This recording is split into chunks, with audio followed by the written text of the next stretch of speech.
Good evening, everyone. My name is Zoo, and I hate video games. I haven't... Okay, so I've streamed 2 out of the last 4 weeks. And even on those 2, we were experiencing some severe noise on the line, so it wasn't good. But we have determined, in fact, that I'm not coming... I'm absolutely coming through. Can you hear me, Riz? Oh, no, I'm sorry. I have the tab muted. That's on me. Please pay attention to that. That's like the fifth or sixth time you've done that to me. Okay. What was I saying? I'm completely lost now.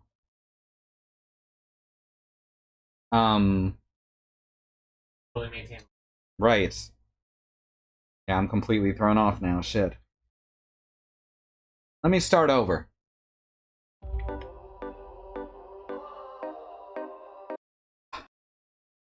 Ah, just kidding. As I was saying, I got to stream 2 out of the last 4 weeks. It was a good joke. Fuck you. I got to stream 2 out of the last 4 weeks, and even then there was severe packet loss from our poorly maintained cable lines that our cable provider, Cox Communications, has just refused to maintain because we live in a poor neighborhood. Please continue to spread the word about this horrible company that we have no choice but to continue dealing with because they have a de facto monopoly in our area. Discourage anyone who has a choice from going with Cox Communications. I know there aren't a lot of good choices, but always point people towards the smaller providers where you can. Or even better, the co-op providers, because there are co-ops doing fiber now who treat it as a utility. In any case, we have a great signal on Wednesday. Monday through Friday, we have a great signal currently. And so I'm going to be streaming on Wednesday for the foreseeable future. That does mean less community days, but you gotta make sacrifices. Unfortunately, this is how we have to do things currently. Let's get started. If I can find it, I should have at least been looking for it on a list here. Joe. I'll type Joe into the search. Hey, it worked. Alright, let's rock.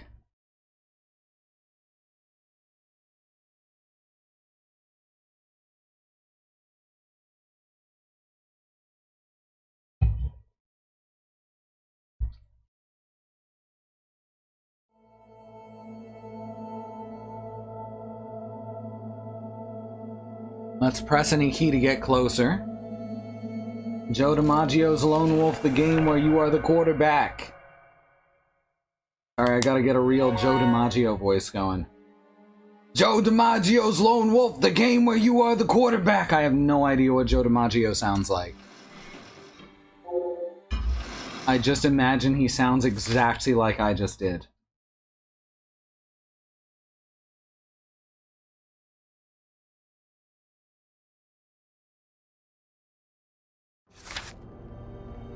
Alright, let's go back to the start of this section. Whoops, not that far back. Alright, go back here. Let's start right here. And I think everything else will be in something that's been uploaded and not in a 3-minute video where it's mostly packet loss.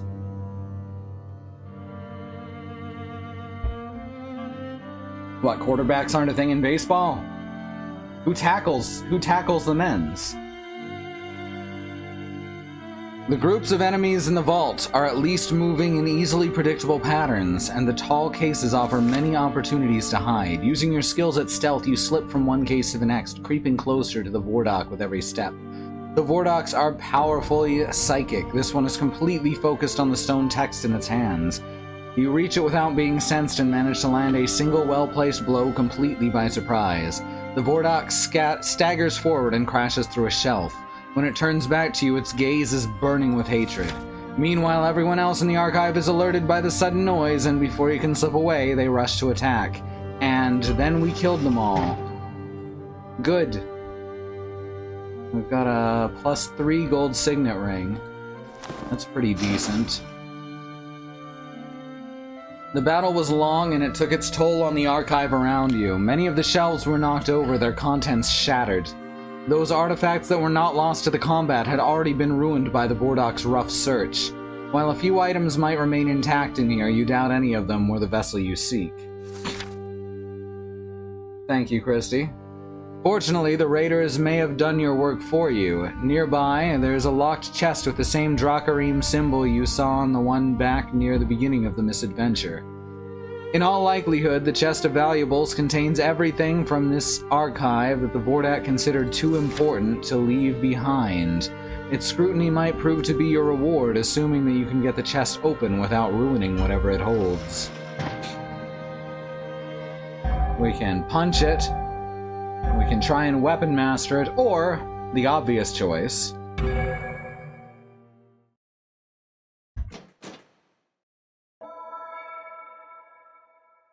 Alright, let's no-scope this shit.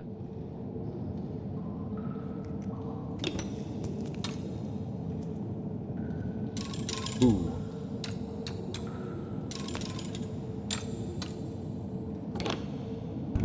Not bad, still.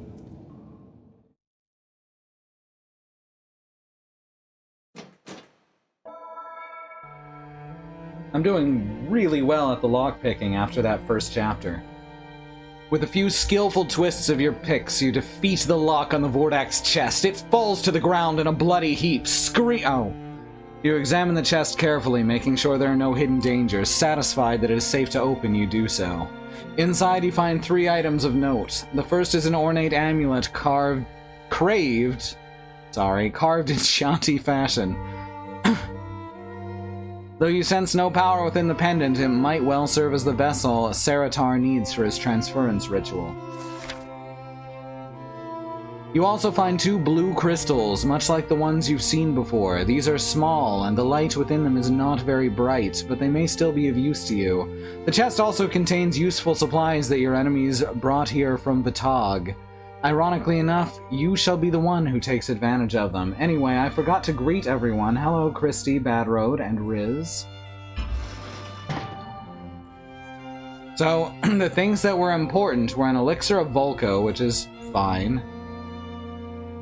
A crystal filter, which is fine. And a Fryland pie, which is delicious, but not something you'd expect to find in an archive and still have it be good.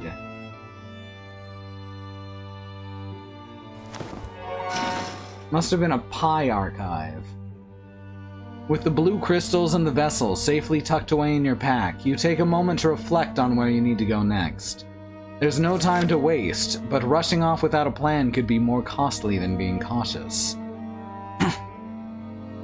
You have the vessel and the 2 blue crystals, but their power may not be enough to power the ritual Saratar has promised to work for you. On the other hand, there are other chambers nearby you've not explored yet. The power crystal you need may be in one of those. You should explore more before heading back to Saratar. Archive. Very nice. A pie archive sounds fantastic. I agree whole-fucking-heartedly.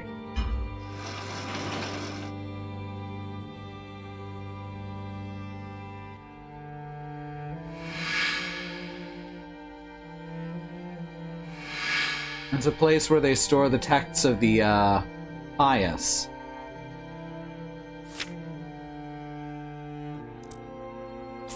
Hi, Mox.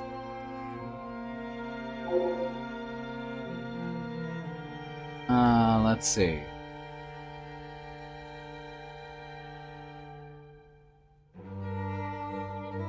Let's go this way first. Ooh, there's a fight here.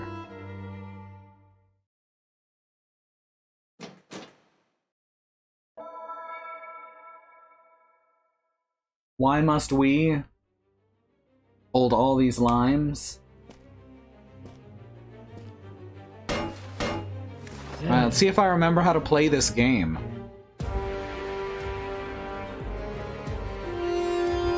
Oh, you fucking ass.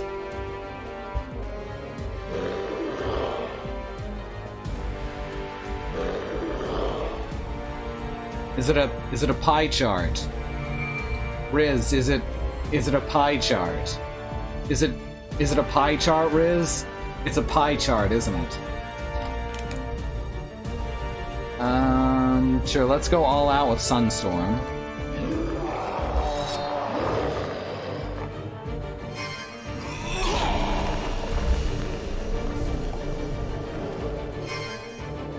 There we go. Good stuff. And fuck this guy too.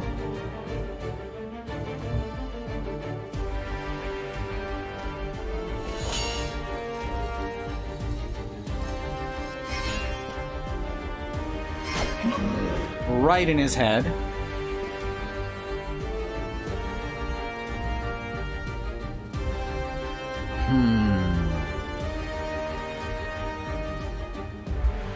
Let's go camouflage real quick, which is always a bad idea, as we have discovered.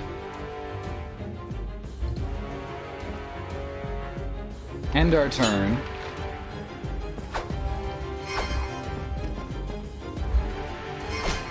And whack him in the face.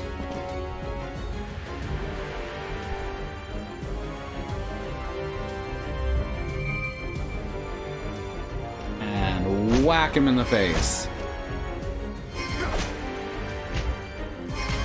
And regain all our MP.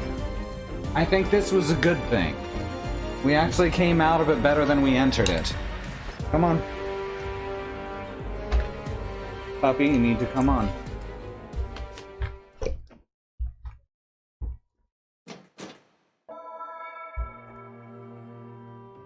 He only likes to sit on this side of the room. Alright, we got more pick locks, not to be confused with lock picks, despite them being the same thing. 2 explosive bolts and meat soup.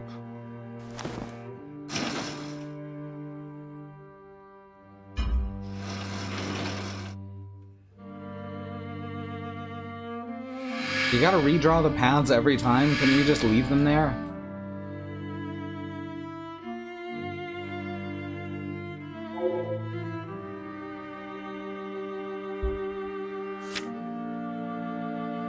Why, yes, I do want to write my story from here.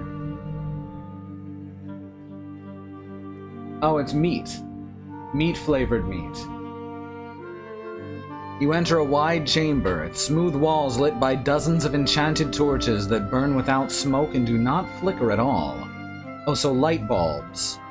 Their flames rise straight up, glowing columns of light in a room where the air itself feels heavy and oppressive. Ahead, you see raw carnage, several Dracarine bodies pierced and bleeding across the tiled floor. There's no sign of their attackers, but the bolts sticking out of their bodies are slender and needle-sharp. These lethal instruments have impaled the soldiers from all directions. This is an Indiana Jones trap. On the far end of the chamber, you spot what the troops lost their lives trying to obtain. There, on a pedestal in front of a tall sculpture, you see a reliquary emitting red light from within. Corpses litter the room, a warning that the chamber itself might be deadly. However, now that you've seen the red light, all you can think about is seizing the reliquary and keeping it for yourself. Instinctively, you make one step toward the sculpture, then another. When it's almost too late, self-preservation forces itself to be heard. You suddenly realize the room is filled with lethal traps. Unless you wish to die like everyone else here, you must figure out a way to avoid them. Alright, so it's got some kind of mind control thing. I am not Roxanne, thank you very much. We can agility it.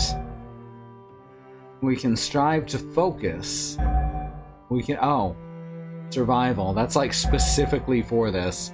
Or we can just pull the reliquary back with mind over matter, which sounds even better. Yeah, let's just float it. I'm ready for it. 1, 2, 3. Of course your powers can overcome an obstacle as simple as a floor covered in traps. You reach out with your mind and lift the reliquary from its sculptural perch. Reaching out, you bring it close and take hold of your prize. The reliquary is yours now, but the red crystal is affixed to its base with powerful magic. It's richly adorned, but it proves quite sturdy as well. You try frantically to get it open, but the gem will not come free. Fortunately, you have your cube with you. You hear it humming inside the Corlenium bag, and eventually you also spot the engravings of a Chianti lock in the stone. Like the door that trapped Van and Gun, the reliquary is completely locked down. Perhaps your cube can defeat this lock the same way it did the other.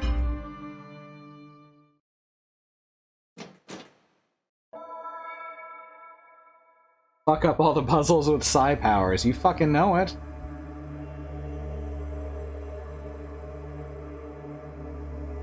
Let's see. That's the wrong way. Go this way? This way? No, because then I can't bring that up any.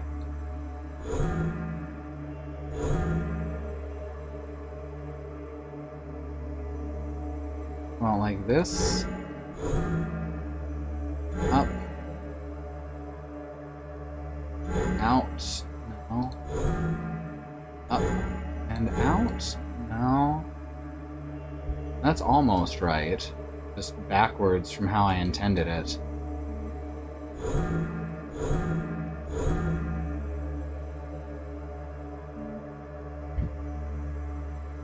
Kind of looks like square should be at the bottom right.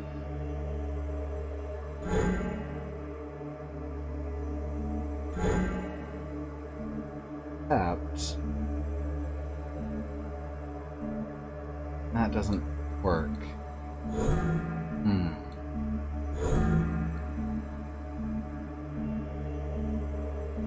Yeah, I might have to try this one a second time.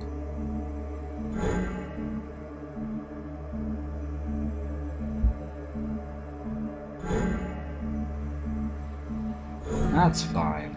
Haven't done one of these in a little while. Just call it, shit. Just call it shit.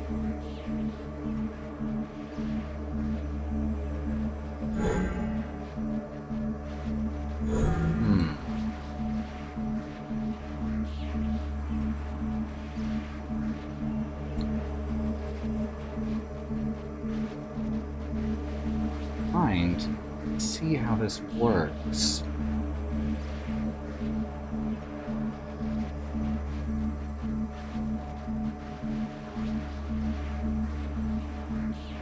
I pull it out that way. Maybe pull it out this way, but then I can't bring it up anymore.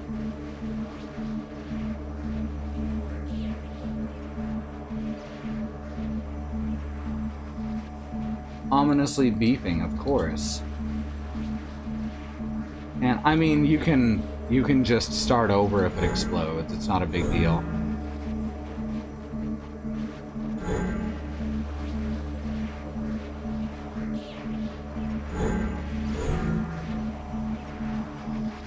Huh.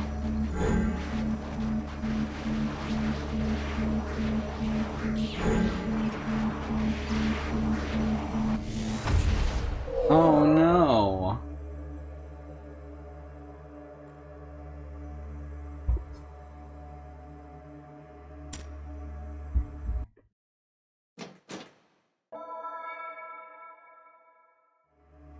This one's tough.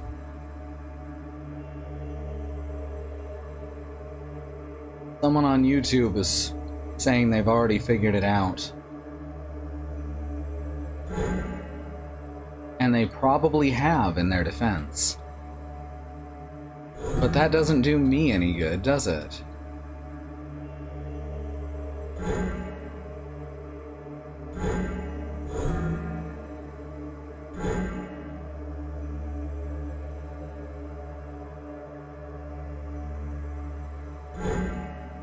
Oh, that's not quite right.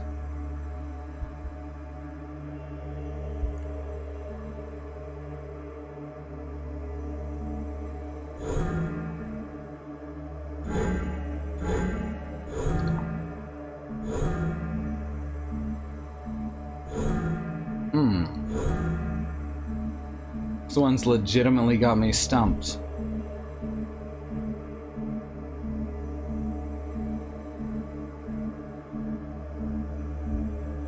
Alright, we're gonna start on this side.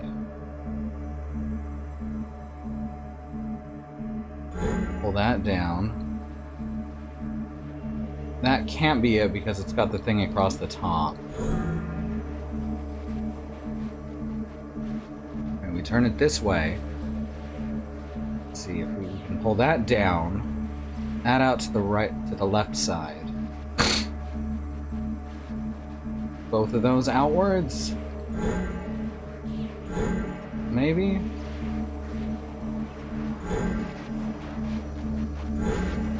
Not quite. I think that may have been it, but I fucked it up.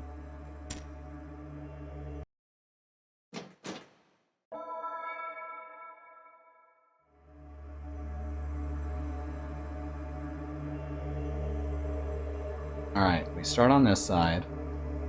We did, and then we turn it to the right. Pull this out. This down. And yeah, that does it. It's literally 2 moves. Good. That was very simple. I was just overthinking how it worked.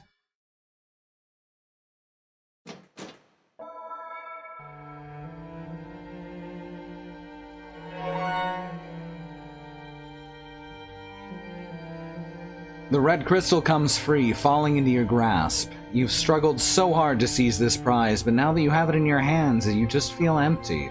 The desire that burnt and raged in you is finally gone.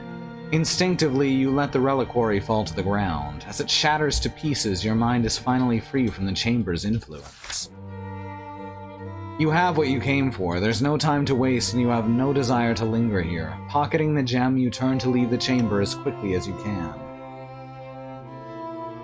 As you leave the chamber, you realize that you're not alone. A Drakkar steps outside of the shadows, trembling and laughing hysterically. You feel uneasy as you look at him, realizing he could only have hidden from you earlier because you were so intent on recovering the gem. The Drakkar mumbles something you cannot understand, pointing his finger to you, to your backpack.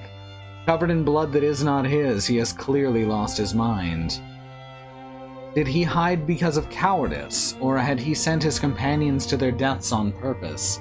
Maybe he wanted to do the same with you.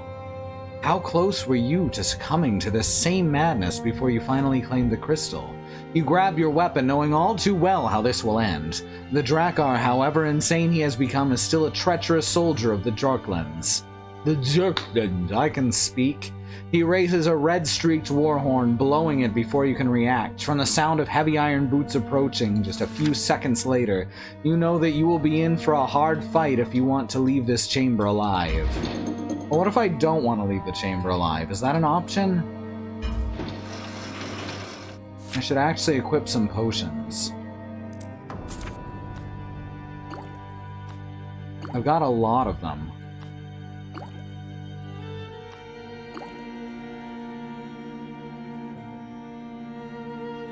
Do I have anything that restores just a lot of endurance? High power, endurance. There we go. Let's eat some mushrooms. It'll be fine. It'll be fine. Most of them are not made up fantasy words. Most of them are real words. They're like Old Germanic and Old English.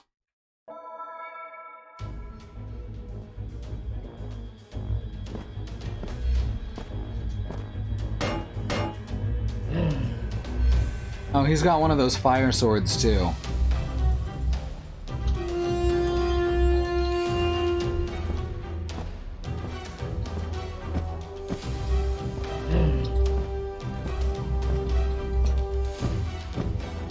Hell yeah, dude! You missed. Not gonna counterattack, I want all my stamina. Alright. Let's do a full power attack here. This is a good place to start.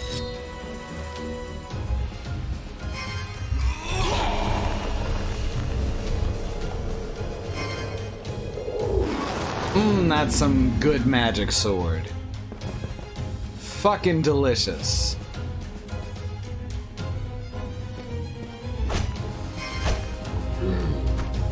2 hits. Taking him down.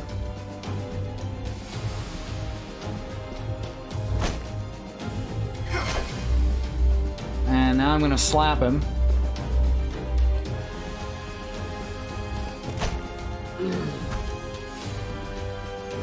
And hopefully if he summons anyone else, it's just gonna be something weak.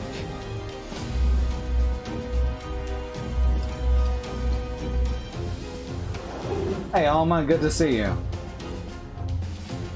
Magic sword either tastes like magic or sword, depending on what the prime ingredient is.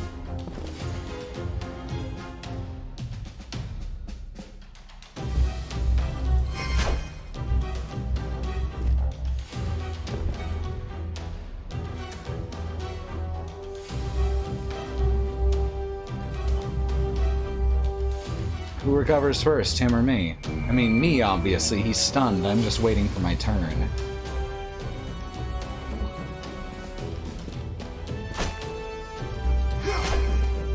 Oh shit, I missed it. That's fine.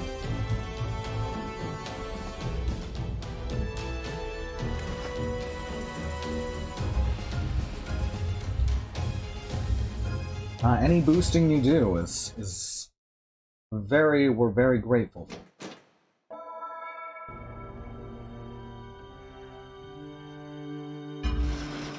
Achievement unlocked, Drakkar Executioner.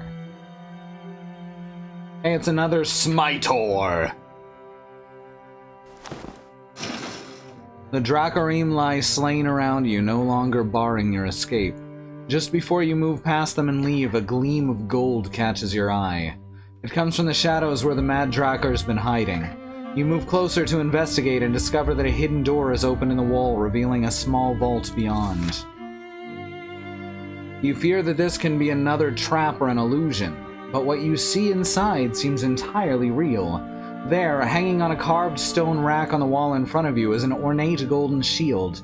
The craftsmanship of the shield is ancient but exquisite, especially the detailing of the crest, a Shanti symbol inlaid with utterly black obsidian. The shield bears no scars nor signs of use. You cannot tell if it's ever been carried in battle. It may simply have been crafted for ceremonial use. Whatever its purpose might have been, the shield looks well balanced and sturdy despite its fine appearance. It could help you in your quest. If I wanted to use a shield, sure. This wondrous shield might be the real reward for the true hero capable of surviving the chamber. Well, that's a stretch. Who knows how many doomed fools have tried to seize it and failed. They are all dead, unworthy. This prize is surely a testament to the strength of your will. You've earned this prize. All you have to do is claim it. I think I'm being mind controlled again. Eager to equip the shield and carry it in battle, you take your reward before you go, or you renounce the shield and leave the vault in all haste. Yeah, that's what we're doing. I don't even use shields. This is a fate choice, by the way, so this will affect something later. Something's not right here. You feel that your greed is being tested still. Achievement unlocked to the greatest foe of all. Even more than before, whispers of arrogance are echoing through your mind. You force yourself to hear them for what they are, lies intent on trapping you through avarice. The red crystal is the only reason why you came here, the only thing you actually need. You force yourself to focus on that, and finally you see more clearly. What's truly appealing to you about this Shanti shield is not how sturdy or maneuverable it appears. The allure of this thing is its strange engraving and the way its golden surface shimmers in the light. It's so beautiful, so hypnotic. You shake your head, refusing to succumb. The moment you decide to leave the shield on the wall, you feel its dark magic fade with every step you take away. Your will is your own again. You can now leave this chamber of blood and greed. There is a mission to complete, and Leandra is alone with a mage you have very little reason to trust. You only need one power crystal to complete Saratar's ritual, and there's no time to spare. You must move on, and you have to do so quickly. I'm guessing there was a different power crystal in each of these two rooms.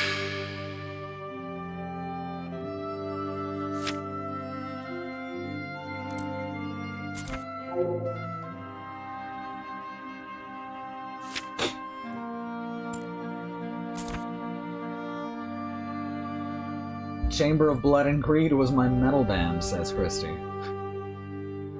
Though you had reason to worry for Leandra, she's quite safe when you return to Saratar's chamber. She and the renegade wizard are sitting together on the floor, talking animatedly about her prototype engine and the uses you have already discovered for the Chianti Cube. Master Lone... I don't remember what Saratar's voice was going to be. Master Lone Wolf, you hear Saratar say as you approach. You've made it! Rather than respond, you hold out the crystals and the vessel. Will these do? This was all I could find without taking a lot of time. We do not have to search for more. The mage rises and looks over what you have. Your insight serves you well, Lone Wolf. He takes the crystals on the vessel, the amulet of Chianti make, and examines them more closely. The blue crystals are not what we need for this ritual. As you know, they hold a great healing power, but that's not what you need to survive the cloud. You must repel its influence altogether. After prolonged exposure to the poison, healing yourself will not suffice. Saratar's attention now focuses on the red crystal. This one, on the other hand, will do nicely. Thanks to its energy, I can craft a talisman that will ward off the death fog for whoever wears it. You'll be completely immune to its effect. Leandra stands up and returns to your side with a frown on her face. Will it only protect one of us at a time? He nods, setting the materials down on the pedestal in the middle of the room. Sadly, even my knowledge of Chianti magic is limited. If I tried to make the amulet powerful enough to protect you both, I'd likely cost all of my life force to imbue. Your life force? What do you mean? Asks Leandra. The crystals irradiate great power by themselves. However, in order to work within the artifacts, they need a spark.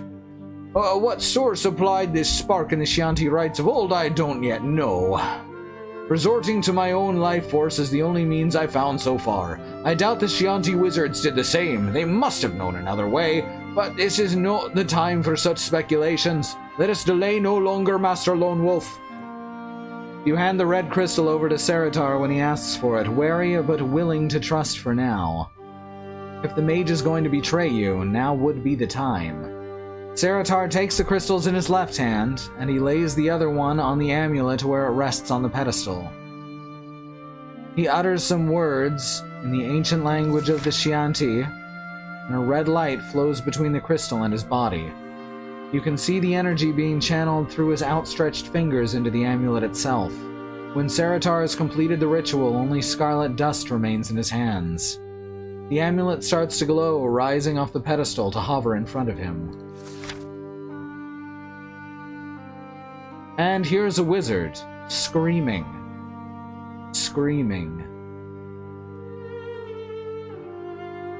Oh, it just keeps rising, huh? Oh, it stopped right as I said that.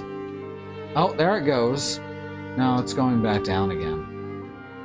Oh, it's just a loop, isn't it? It's just an animation loop. Summoning all of his arcane might, Saratar speaks the last few words of the rite and seals his great work. What, the Bible? He's magically forged a crystalline amulet with a pulsing heart of red. Screaming Wizard was the band Chamber of Blood and Greed opened for. I like this. I like this rich fiction we're creating. Well, you're creating, honestly. I'm just saying the words.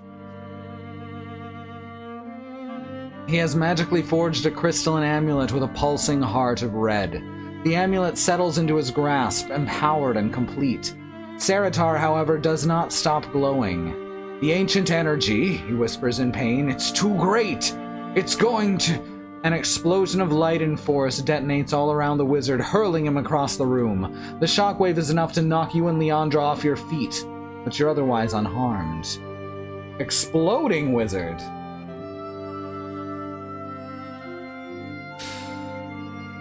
You quickly get to your feet and run over to Saratar.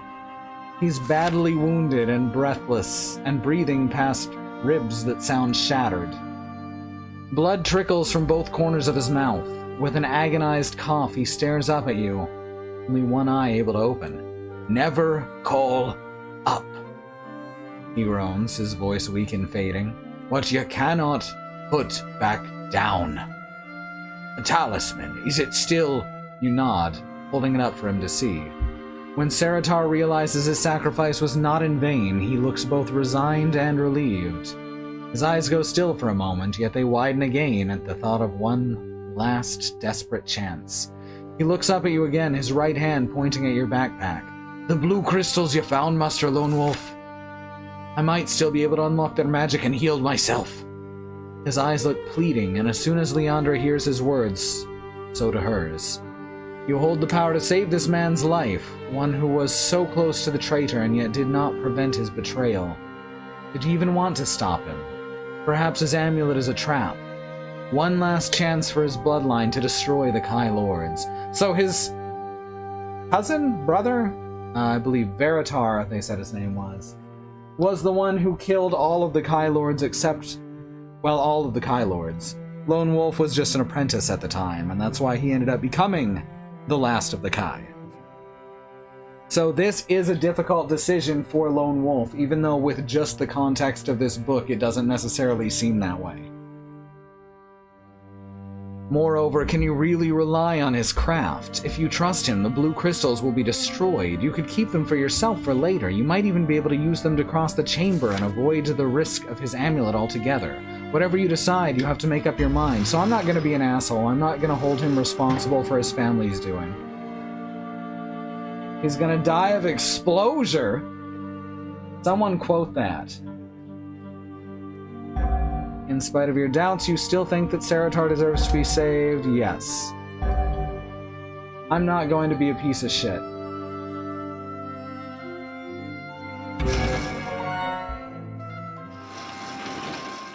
Thank you, Christy. Now it's there forever, and thank you, Bedrout.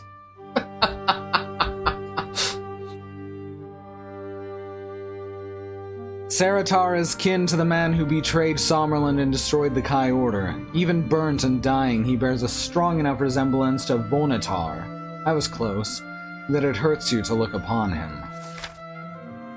Even so, you cannot bring yourself to condemn him for the actions of his brother.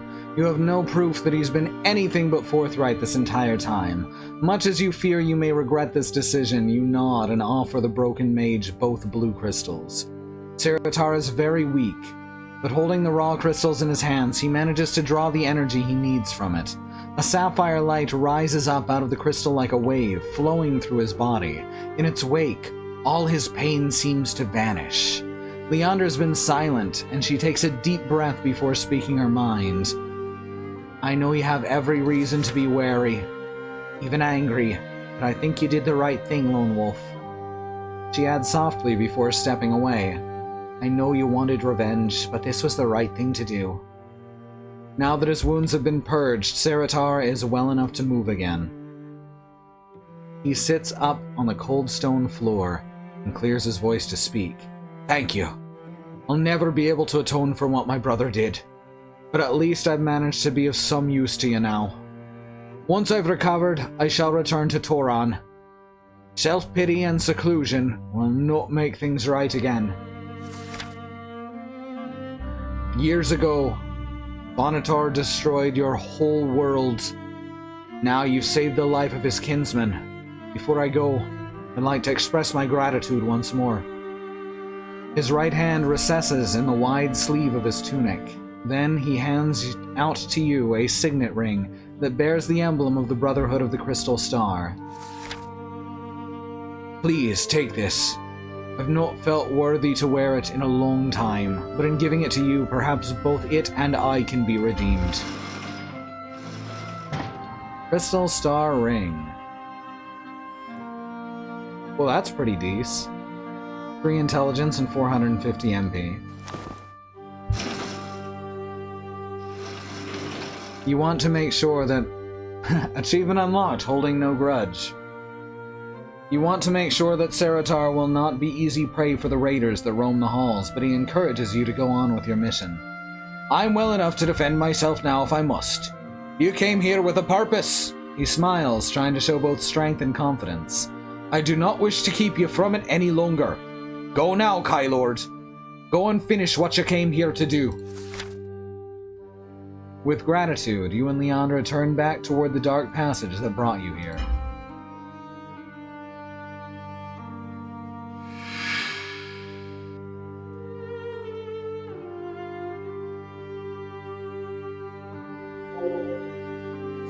Is this safe and all? Yeah, this chamber is safe-ish. Relatively safe. Safe-esque, as it were. As though safe.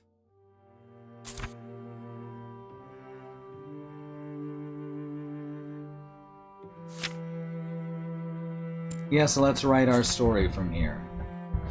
As you get back to the Noctis chamber, the cloud of death still billows from the Shanti device. Past the thick fumes, you see the Dracarim. They have not been idle in your absence. Gyaks have arrived to reinforce their position, snarling and looking around for any sign of you. Though you and Leandra have avoided their notice thus far, you know that this will only last until you enter the Noctis room. You have Seratar's amulet, but it will only protect one of you at a time. For once, you do not have to insist she stay behind. Leandra pulls back quietly, wishing you luck. She knows you have to do this alone. You enter the chamber with caution, but the Gyaks spot you immediately. Howling, they start hefting heavy chunks of stone, hurling at you with great force. Just fucking... So y'all remember that episode of Batman the Animated Series? Where everyone's sitting around a table, and they're talking about times they almost beat Batman, and it comes around to Killer Croc. And he says he had him right in his sights. I threw a rock at him! Yes, Bad Road remembers. Make your choice. You grab the corpse of a Drakkar to shield yourself from the barrage. Why is that the thinking way? You charge at the Gyaks trying to evade the rocks they're throwing at you. Oh, because that's the unthinking way. Or let's do camouflage and approach them unseen, even though they've already seen us and are throwing rocks at us. Hey Jamie, good to see you. When you said, do you remember that episode of Batman the Animated Series? I was like, yes, I'm glad. That one always pops out to me too. Alright, let's get sneaky. You do not like the idea of being such an easy target. You have to elude the Gyaks, and you study your surroundings, looking for an opportunity. The mist filling the room is thicker in some places, the cloud billowing so dense it's impossible to see through. Since the amulet is protecting you perfectly, those opaque pockets of deadly fog provide you with an opportunity. Taking advantage of them, you cross the chamber unseen. The gas and your natural stealth let you reach the Gyaks without alerting them or their masters. You focus on the one who looks like their leader, landing a heavy strike that leaves it wounded and incapacitated. Before they react, you whisper in their ears, "ACAB."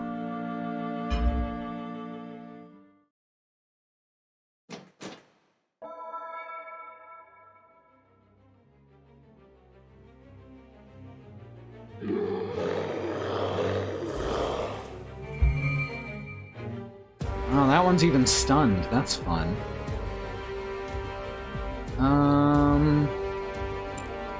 Whoops. Let's continue to power up the Summer Sword's attacks. One of these days I'm gonna master one of them.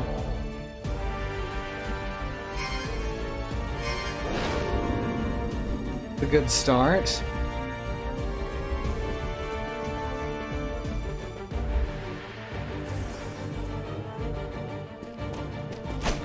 Slap him.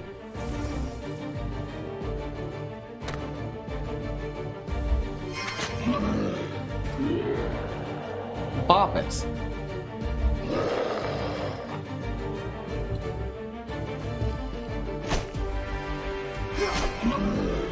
Slap it. Twist it. Buy it, use it, break it, fix it, bop it.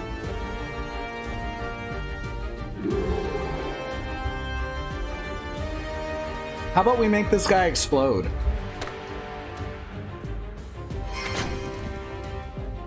It just seemed like a good idea at the time.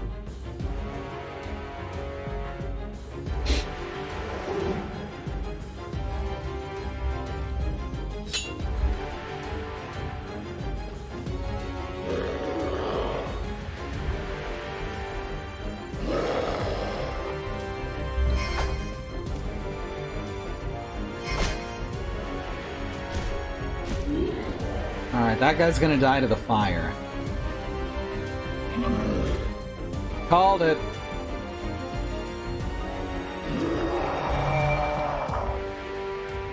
I mean, isn't Batman always basically doing tool-assisted speedruns? Isn't that like his whole power?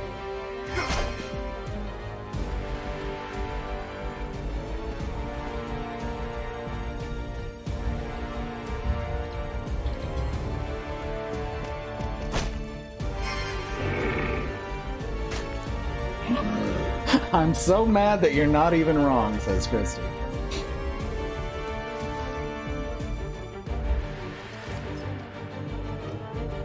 Don't worry, blowing up is good for you.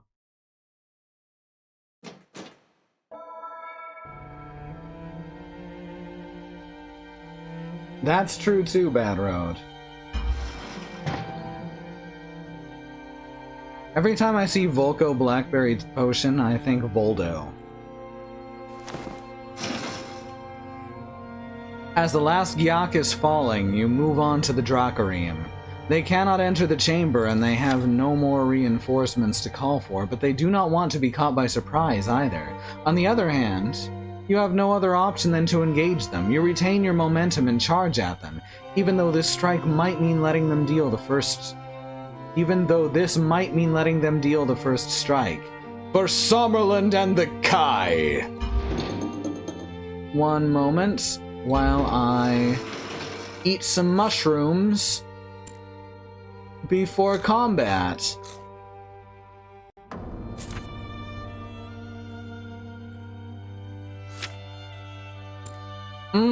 That's some good hallucinogens. You don't want a Voldo Blackberry Potion? That's right, Bad Road. The Somber Sword is the sword of the Swutherlands.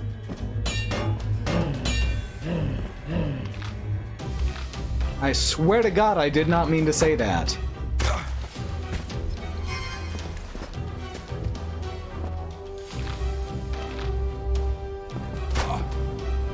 Ow. Rude.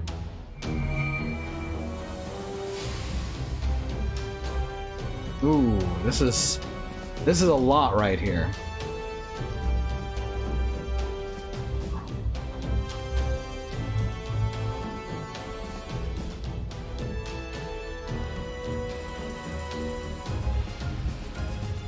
That's vitality and endurance. This is Kai power. Huh. This is gonna be rough.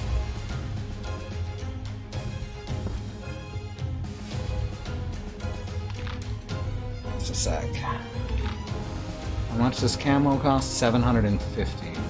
Alright, I've got a way I can do this and stay relatively safe.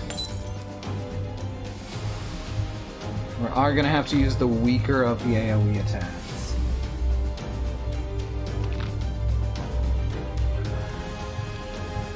Bodies are haunted animals, I know it.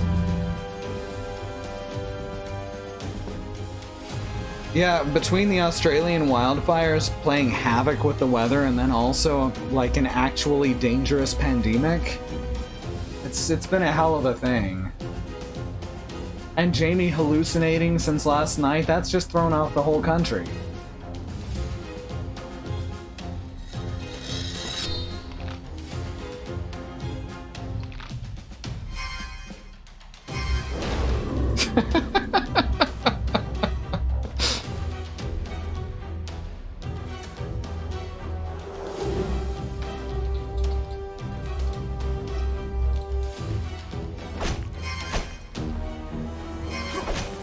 There we go. Take out one of them.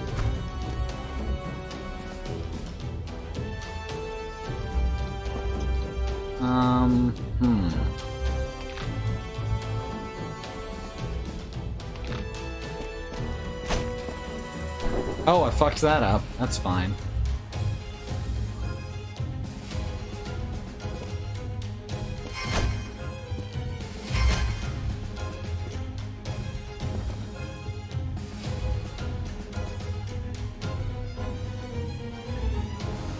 Wait a sec, I've got an idea. Beautiful.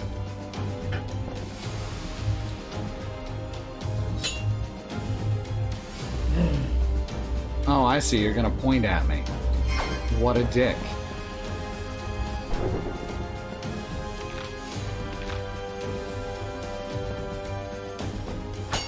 Ooh, good thing I put up that parry. Oh, come on! What an asshole!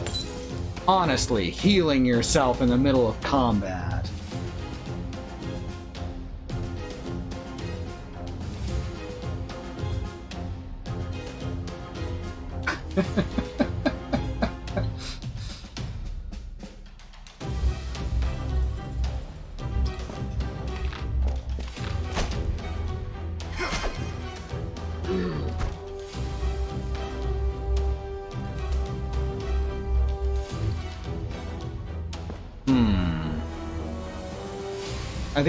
These ones are stunnable. These ones are absolutely stunnable. Beautiful. Perfect. Absolutely gorgeous. The turn run out, regain some stamina.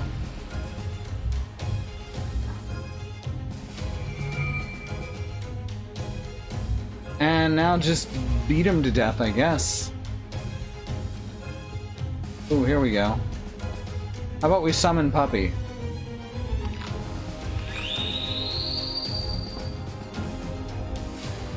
Get that extra damage in. Possible bleeding. There's the bleeding. Good Puppy. Ow! Now I'm on fire. You're not allowed to do that. Only I'm allowed to set you on fire. Honestly. Some people just don't know the goddamn rules. Oh shit.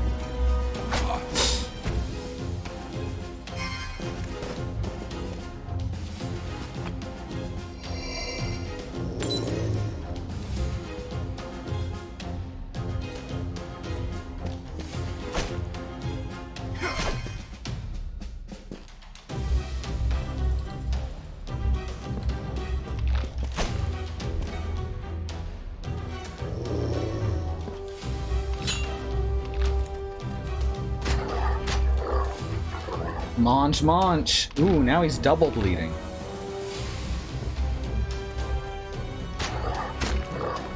Didn't go into triple bleeding.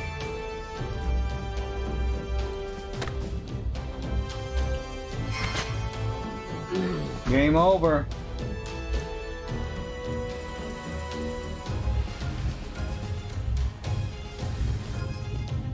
I love that this wolf actually decided to follow us into these caves, even though the rest of his pack wouldn't.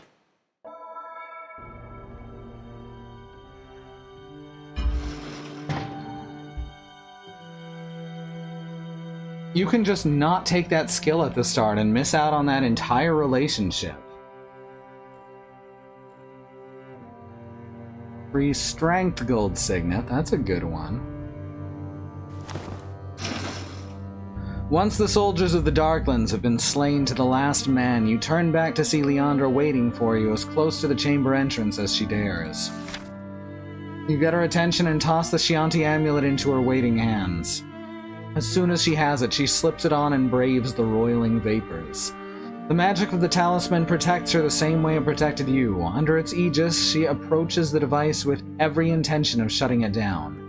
The Chianti device is ancient and cryptic, but thanks to her ingenuity and skill, she proves to be up to the challenge. It only takes her a few seconds to figure out the device's controls. It's all because I was here, and no one will get that reference. Once she does, she accesses the emitter and touches several panels of engraved crystal. The poisonous fumes start moving again, this time back into the device. The cloud undulates as it draws toward the center of the chamber, seeping swiftly into the relic and disappearing for good. Well done, you tell her, honestly impressed. Well, thank you, Fry Earl, she says, a bright smile on her face. But should we not get out of here now? I've seen as much of this toxic room as I care to. Turn the page. They were stuck together. I want to get this on Switch if you can. I do believe there's a port on Switch. And I highly recommend it. Hell, I highly recommend getting the original 30 books if you can. Though that's obviously going to be a little more difficult. Following her out, you could not agree more. How high up in the kitchen hierarchy is Fry Earl? I'm trying to think of a good pun for this, and I just can't.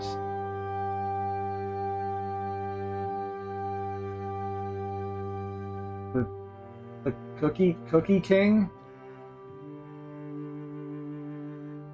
Cookie King. That's what I'm going with. The Bake Baron. Alright, alright. The, now I'm out. Oh, guessing it's okay. Having bad dreams. There's thunderstorms and he's terrified of them.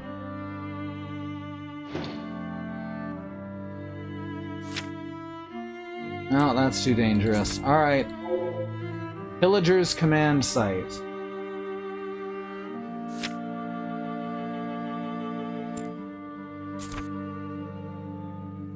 Glad to have the Noctis chamber far behind you. The tunnel ahead is blessedly free of dangers. Unfortunately, that peace does not last long. Diving behind a rock column and cover has almost become second nature down here, and once again it saves you from discovery. In the room ahead, several Gyaks have been garrisoned under rough conditions. The room looks like it once held dozens of gray beasts, but you've steadily been taking your toll against their numbers. Such a large party of Gyak never acts on its own, though. You're not surprised when a massive Gorgaz stomps into the chamber, roaring at its underlings. Fucking Gorgaz. Our master Gunzar grows impatient. Go find her. The huge beast crosses the chamber to address the hastily assembling Gyak force. Even one who does not know the foul Gyak language can understand the next words it utters. Leandra!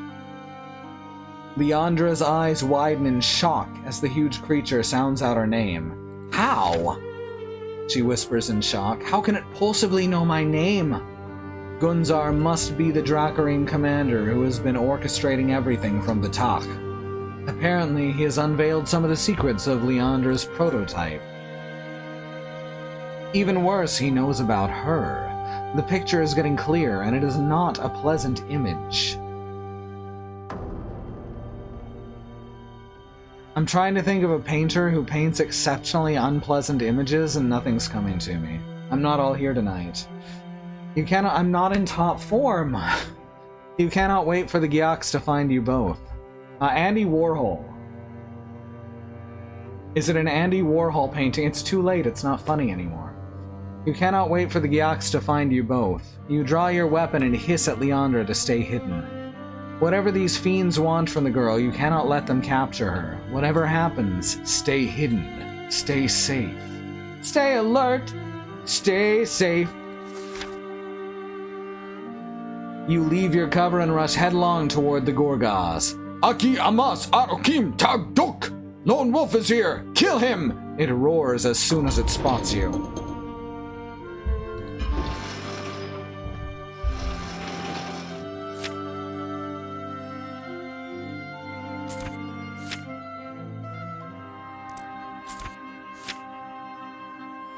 That'll do.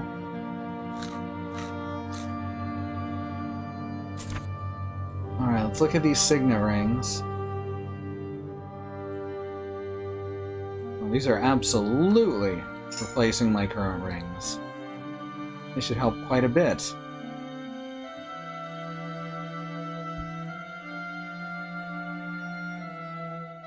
Don't need these.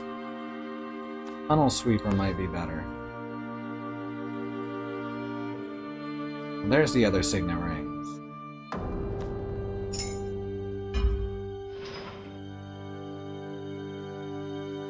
Oh, that's cool. Can actually get a good look at Lone Wolf there.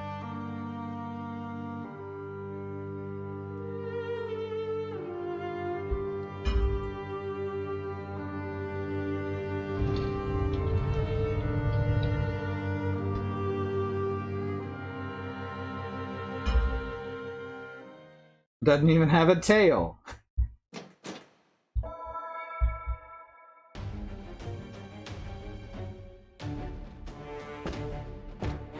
Sup, Gorgaz? You're very pretty, thank you. Alright, I'm gonna toss the tunnel sweeper right off the bat.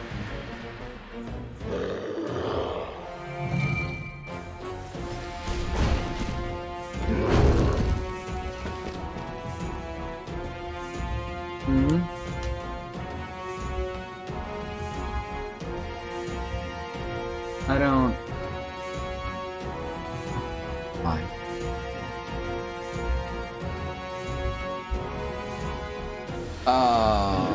What are we doing? Shall we... Sunstorm? Now, once again, that would use up too much. Though we could Sunstorm and then immediately Tincture? Yeah, that seems like a good idea.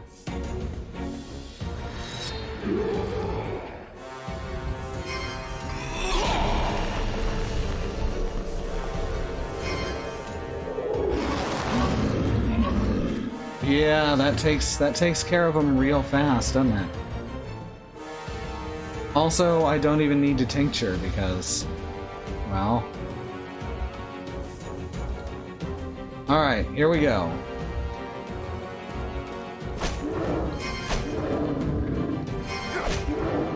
Just tear him up, damn!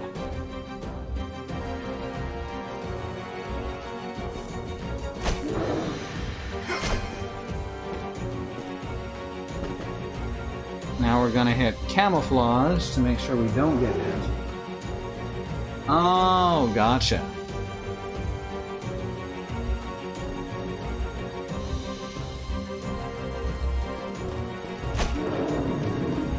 Spiritually connected.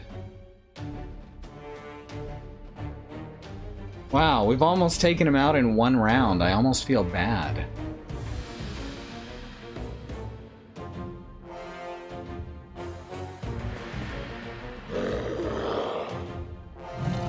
Fuck.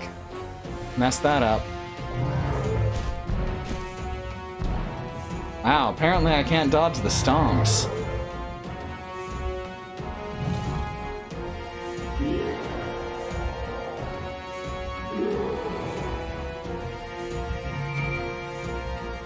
Alright, I can take him out in this turn.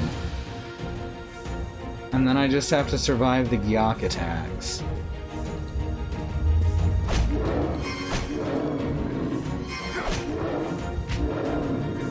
Alright, now we just use the slap.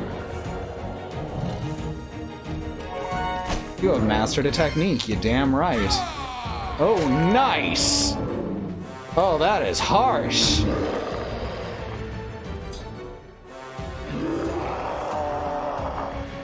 And then we use a potion.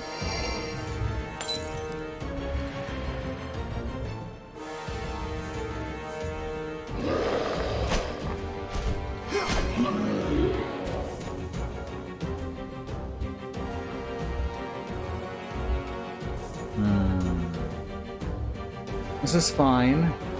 Let's stun this last one. That's pretty good.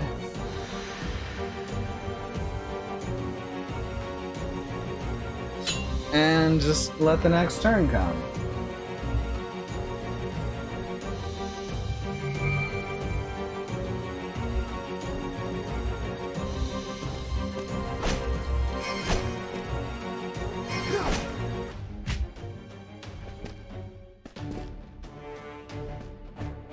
And we've mastered the backhanded slap now, so...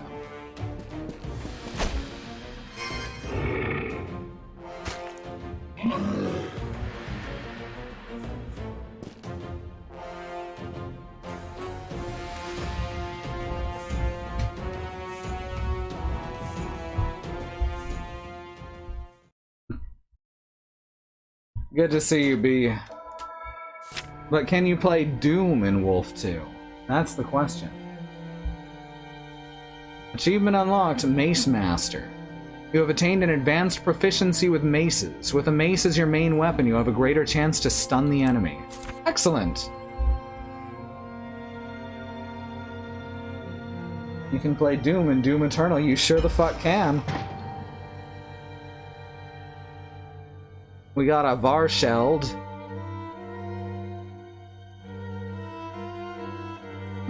We've got an Elixir of Alether. We got more throwing knives that we don't use. This is fine. The battle was violent and the chamber has been completely ravaged. It's on the body of the hulking Gorgas, however, that you find something of great value. It's an off-brand soda pop. Tucked into a long pouch of crudely stitched leather, you discover a black iron tube with a letter inside. What does it say? Leandra says as she leaves her cover and returns to you. Please, Lone Wolf, tell me. It's written in the language of the Darklands. It'll take me a moment to translate it. In the eerie silence of this blood-drenched room, you study the letter. The letter? Leandra has her eyes fixed on you as you read. She clearly wants to catch every expression that you make even before you speak to her again. The message seems to have been written by Gunsar himself. Eventually, you manage to translate it all. Our success even exceeds Dark Lord Hakon's expectations.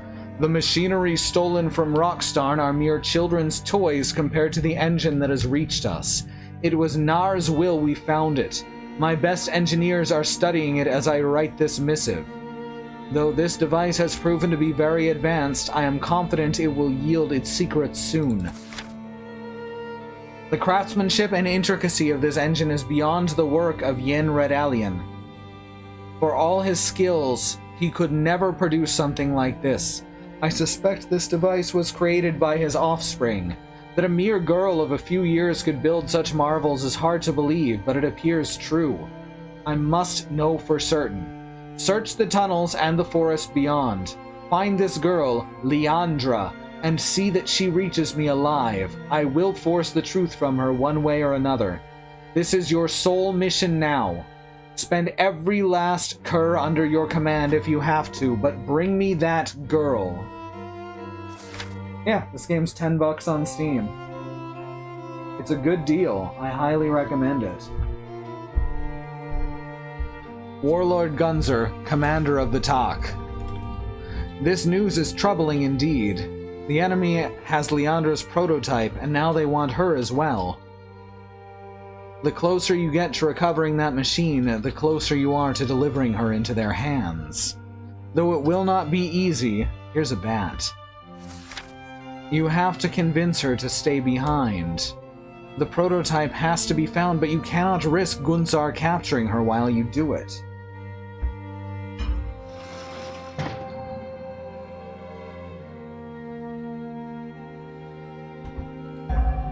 You will hear no protests. Leandra must leave, and you will send her away peremptorily, or you count on Leandra's understanding to convince her to leave. Obviously. Leandra stares at the letter. Though she can't read it, she can tell from your expression that the news is dire.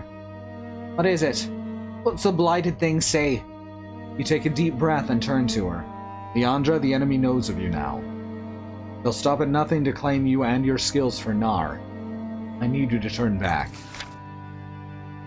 That's why you need with me. That's why you need me with you. I'm safer in your company, and I can be useful.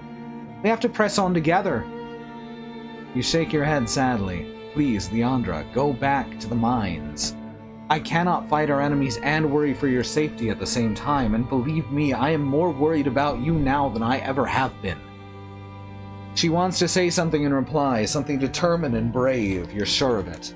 But you anticipate her. You need to have the same faith in me as I have had in you so far. You said I should have arrived in Rockstarn sooner, and you were right. Now let me put an end to this. Those are dog choking sounds. Not choking, he's just coughing. Poor baby. Oh. Oh.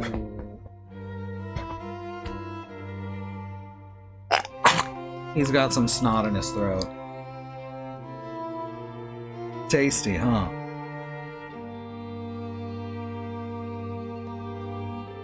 She wants to protest, but the look on your face is more than she can refuse. She closes her eyes and nods just once. I wanted to do my part. You know that. But I'm not supposed to be a burden, or a danger for you. Know this, though. I'm not going because the Friar demands it. I'm going because a friend is asking me to do so. She looks at you in the eyes one final time, then turns away and leaves. You feel relieved, but upset that it had to come to this. Though you hate to send her away, the enemy has left you no choice. You know you're doing the right thing. I will return to you. It's all you can say while you watch the darkness engulf her.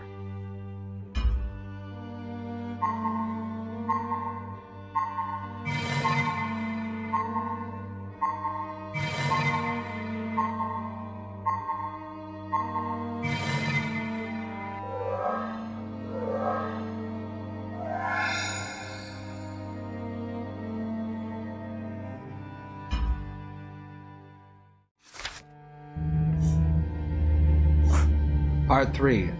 Chianti Halls.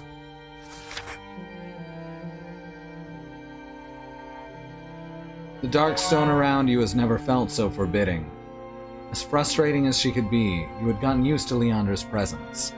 Her insights were useful, and her company was a welcome break from the constant solitude.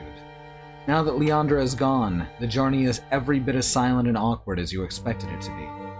But even though the path forward will be harder to walk, you cannot dwell on her anger right now.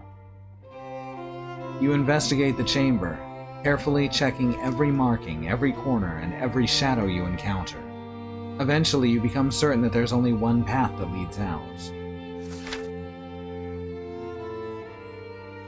Hand of Fate took a lot from these old adventure books. Everything from fighting fantasy to Lone Wolf to Grail Quest. Ruthless Dracarim discipline has, for once, worked in your favor. Gunsar has left the path back to Fatag well marked. His efficiency will be very helpful to you now. Following the marked trail, you do not let your guard down even for a moment. If this truly is the way to Gunsar's citadel, it is sure to be patrolled. A Dracarim general is not one you should underestimate. You have not been traveling this direction long before, sure enough, you hear the sounds of a patrol approaching. Unless you can find a way to avoid them, you will have to do battle again.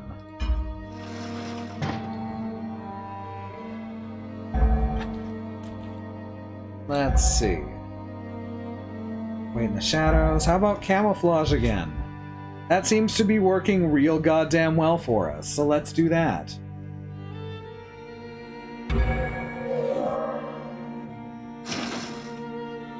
Spotting the perfect place to hide, you move into the shadows and practically disappear. A well-armed patrol enters the tunnel ahead and marches right by you, none of them suspecting even for a moment that they're passing within arm's reach of a Kai Lord. You wait until the patrol is long gone before you slip out of cover and continue on your way. After several minutes of tiring travel, you find yourself at the foot of a tunnel with an ascending incline, something that might well mean you are nearing the end of this place. Hopefully, that you're seeing the last of these passages. You're about to head up to it at a faster pace when you spot a figure all the way up at the other end. Unfortunately, it spots you as well. The shape is far too large to be human, When it roars, you know exactly what it is. A Gorgaz. The huge sap moves to the side of the tunnel and grabs the front of a wheeled cart. At first, you think it's reaching for a weapon. The truth is far worse. With another roar, the Gorgaz shoves the massive iron cart down the tunnel toward you. The cart is the Gorgaz's weapon, and it's racing down the incline, aimed directly at you. Like, I understand people don't know that certain words are racially loaded. It's very frustrating nonetheless. You rely on survival. Ooh, let's throw the cart back at it.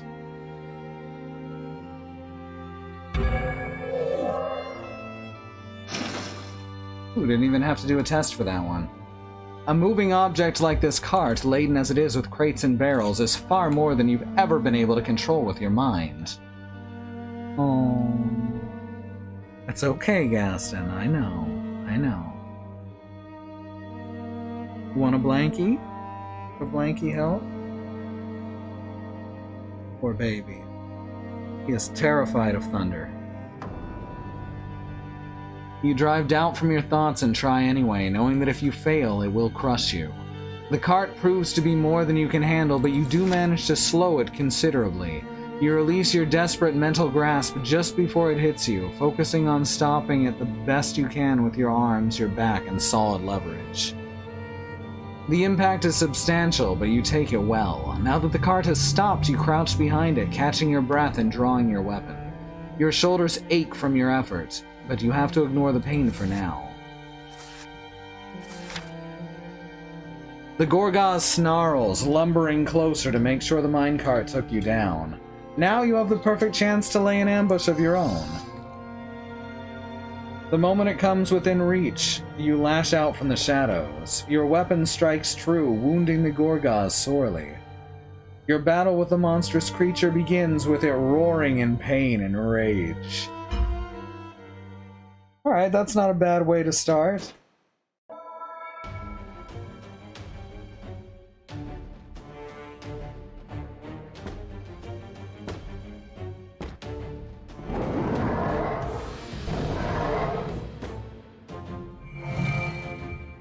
First, let's set it on fire.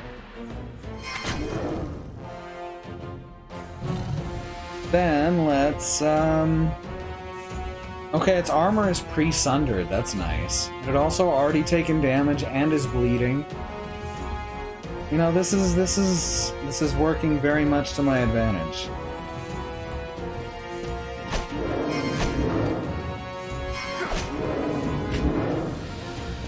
Let's also grab the sword. Use a single target sword attack. Oh yeah, they put way more work and detail into this stuff than they really needed to.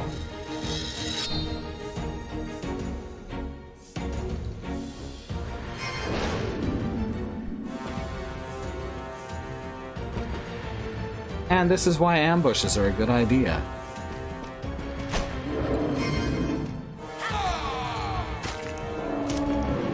Did not even get to attack me. Remember the first one of those we fought? Remember how badly it stomped me?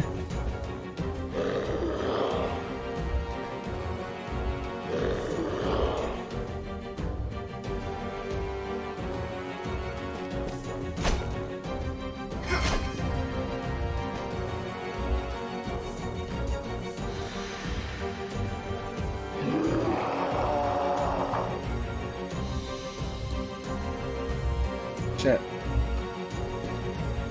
Fine. Do that, and then switch to camo.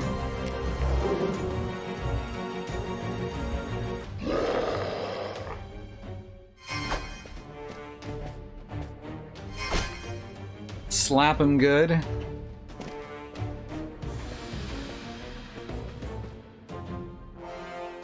Let the turn run out. And he's gonna attack me again. Good. Don't counterattack this time.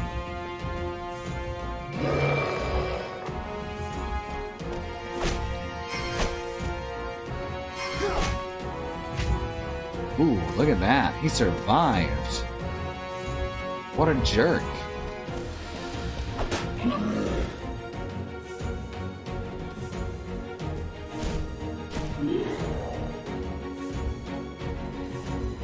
$350. Let's see if we can wait that out. Oh, he's gonna use a potion. What a dick. There we go. Now we're ready for you.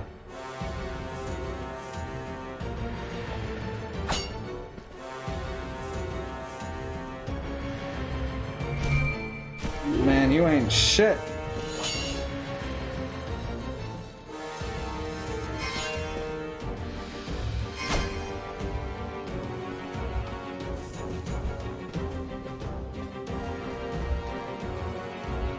Fine, we'll use a damn potion. Because otherwise this is gonna go on another round. Oh, shit. This guy's evasive.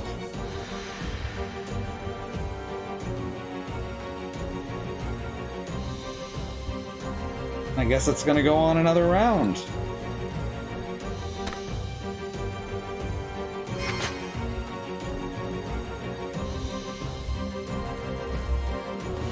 Holy crap. What is with this guy?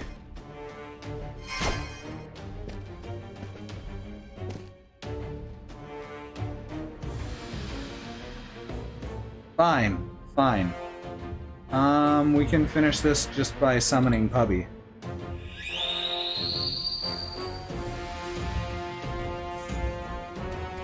Oh yes, it literally stomped me, that's the thing.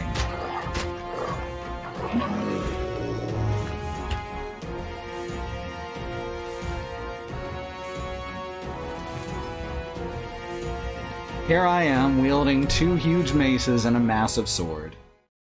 You might be wondering how I got here.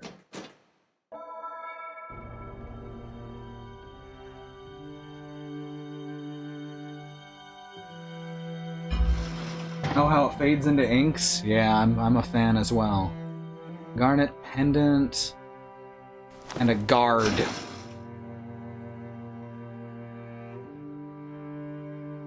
Wounded and winded by your run-in with the Gorgaz and its deadly cart, you reach the top of the angled tunnel and are grateful to find a place to sit and rest for a moment.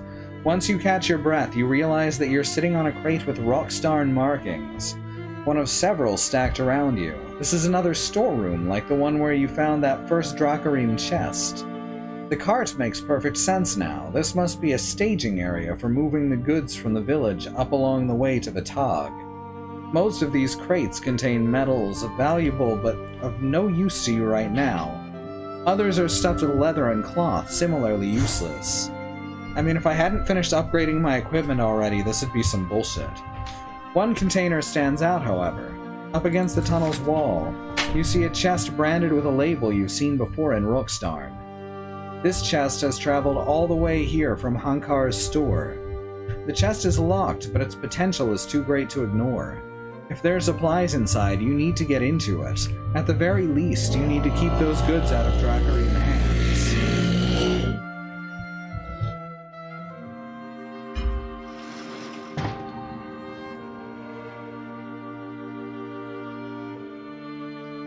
Alright, let's pick the lock. Let's lock the pick. That was a motorcycle. Yassin's just sitting here hyperventilating like, I'm sorry, baby, I wish I could make you feel better.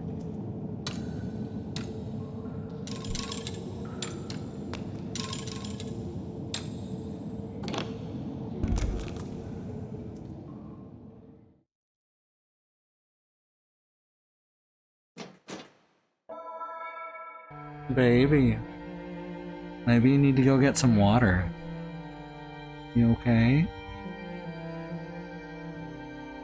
Or about I just leave my hand on you, would that help? Lifting the lid on the chest, you're pleased to see that your memories of Hankar's store were correct. Anything that merchant would have felt the need to store in a locked chest, you definitely needed to obtain. Oh, god dang it! God dang it, Lone Wolf! I'm Hank R. Hill. That's my joke. Inside you find several useful supplies, gear that will serve you well on the long road ahead. We got some Brawnin, more explosive bolts, some potions, some walnuts. Before you leave the room, you stop to make sure that you're not leaving behind anything else of value. As constant as the patrols have been through here, there is little doubt that you will not be able to backtrack safely. You search some crates without success, but eventually chance upon a roughly written log of the loot that's been stored here.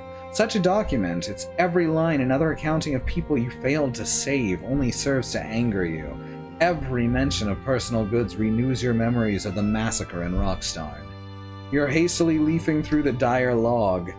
Man, a dire log, that would be a hell of a monster. Teeth clenched when you notice a map of the tunnels complex on its many pages. It shows the route the raiders are meant to follow to get back to their citadel, Vordak.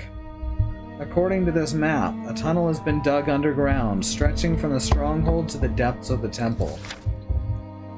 Despite your fury, you feel a certain relief to see that you're on the right track.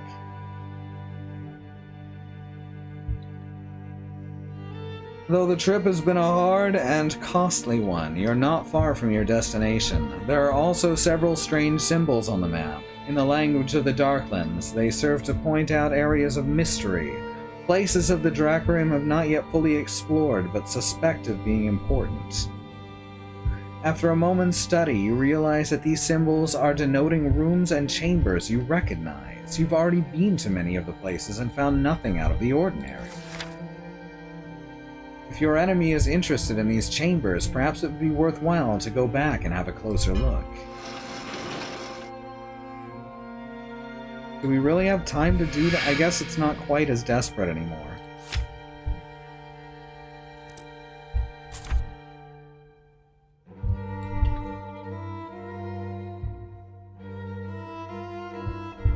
It's based on game books, so it's like all writing.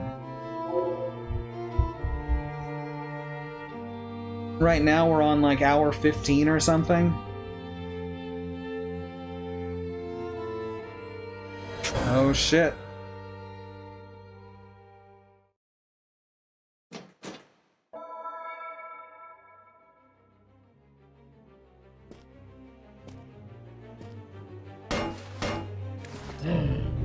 Oh really?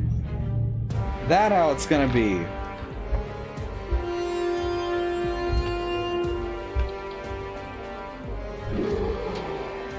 Look at this chump. You think the little guys are gonna protect you? Fuck you.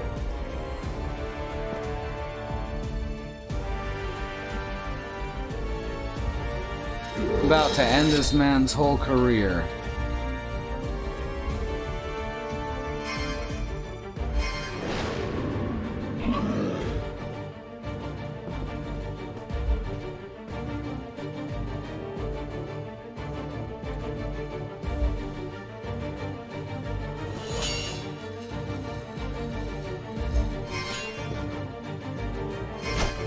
Ooh, almost.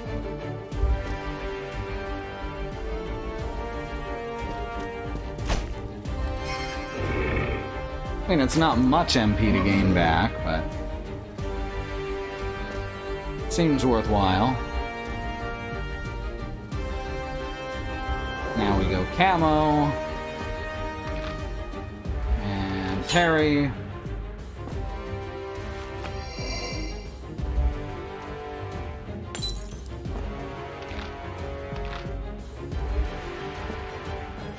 Nope. Leave the counterattack.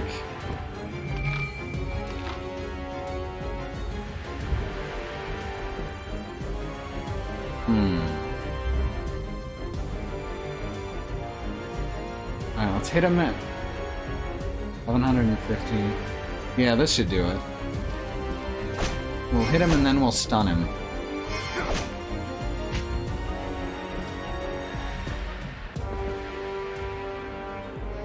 That's the wrong button. Perfect. And now we'll sit here and regain stamina.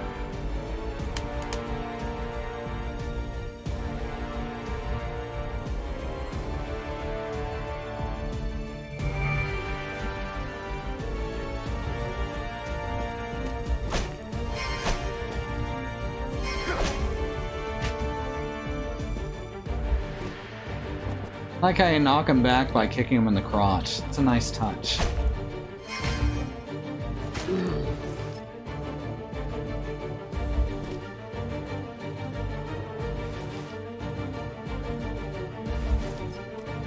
Oh, and before anyone points out that the Sommer Sword looks weightless in its animations, it canonically is effectively weightless to Lone Wolf.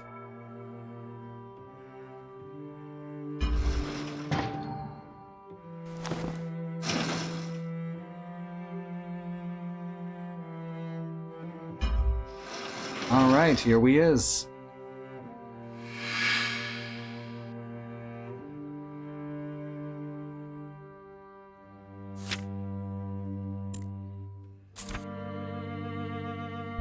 The strange Dracarine map led you here, to the chamber where you risked your life against a strange Chianti device and its deadly poison. A foul odor still clings to the air, and dark residue clings to the walls. Though the chamber was once utterly lethal, Leandra has deactivated the dangerous device at its heart. So long as a patrol does not come across you here, it should be safe to search. You take a look around, taking your time to pore over every detail. That diligence pays off as your acute senses reveal what the makers of the map failed to see. There's a single pillar here, the only intact one left in the room, with Chianti markings and a concealed indentation at its heart. The humming of your Chianti cube is familiar by now. You've discovered another puzzle lock. Whatever the Dracarine raiders were looking for here, you're about to discover it. Isn't that exciting?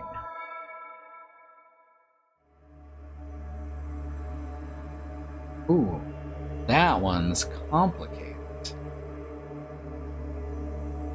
Okay, I'm gonna have to pull something out to the side. I'm gonna have to pull something upwards in the center. This does not look... Not quite. Not quite.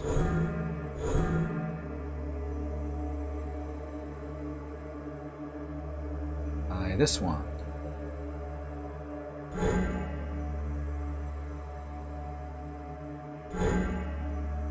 Nope. How about... No, that can't be it because nothing can pop at the top.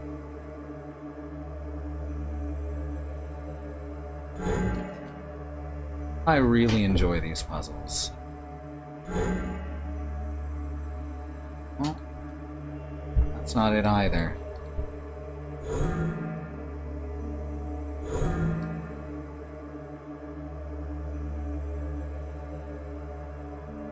Yes, this is the true companion cube. I already tried this side, right? And we can't pull it out the correct distance here. Oh, that's actually correct. No, that's not quite correct. It's very close looking, though.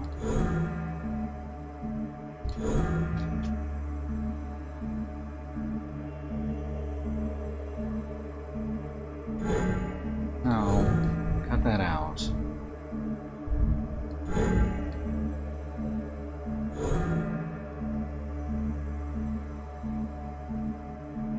Can't pull that one out this side from a standstill.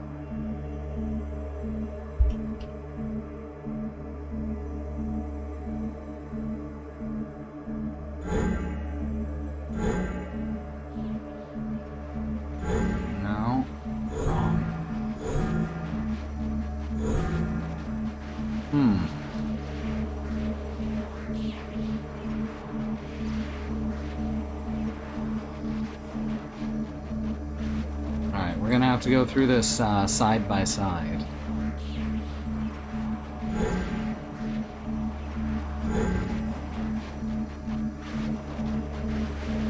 Well, that's damn close. Kind of. Don't have anything to pull out to the side there. That's fine, let it explode. What do you mean you're at, Cube? Go to the next aisle. Okay.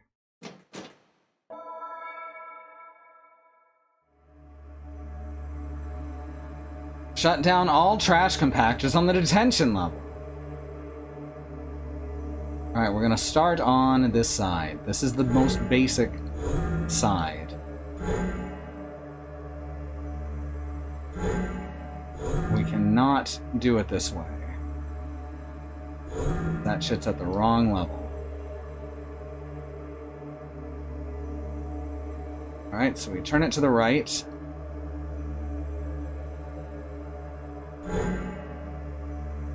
And that does not have the right stuff at the top. So we'll turn it right again. Definitely not that side. Or that side. Right, so that leaves us just this side and the opposite side from here.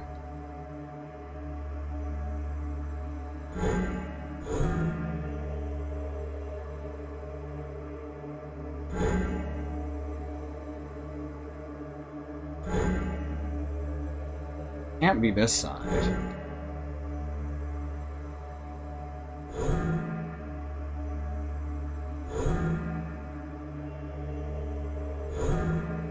So I guess it must be this.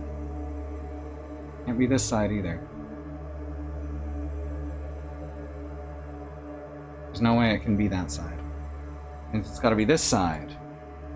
Right? This side. Totally this side. Not there.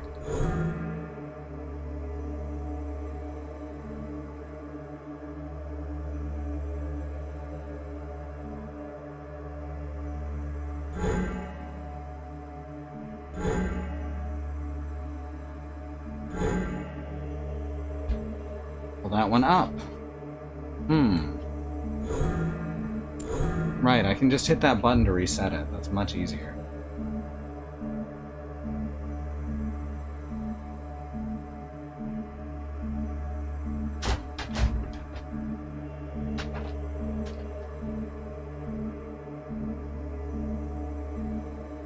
These puzzles just bounce off my brain. I don't feel like I'm very good at them either. But I get through them. But a lot of the time it definitely feels more like trial and error than actually solving anything.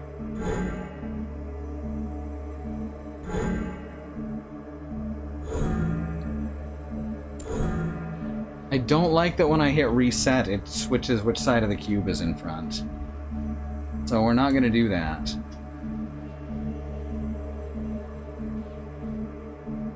Okay. We need to be able to bring 2 up on the top. Means it can't be that. I need to be able to bring...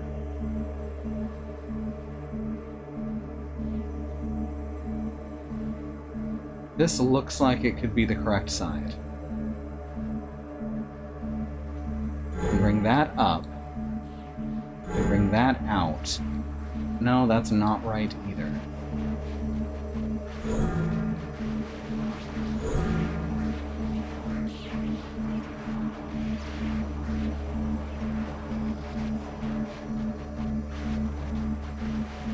We're gonna figure this out. We are. It can't be pulled inwards.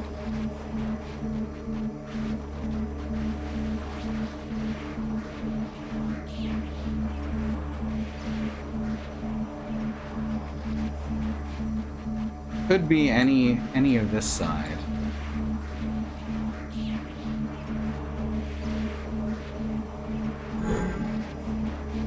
That leaves too much visible in the background. It can't be any part of this side because there's not 2 down here.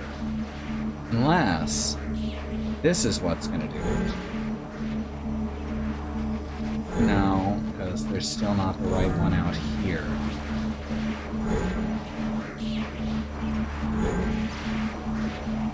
Oh, that's super close.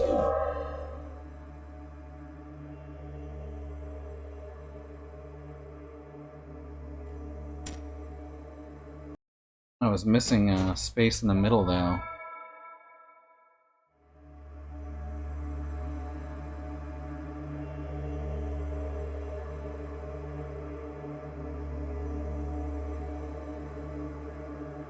Couldn't you have just left, like, a key for the keys?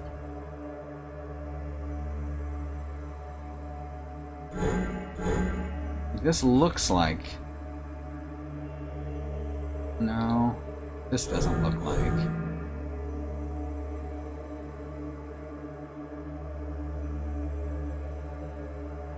Right, this is the way we had it that looked like. We pull out this way. Pull this upwards. The problem there is that then we have almost the correct shape, but it's fucked up in two places.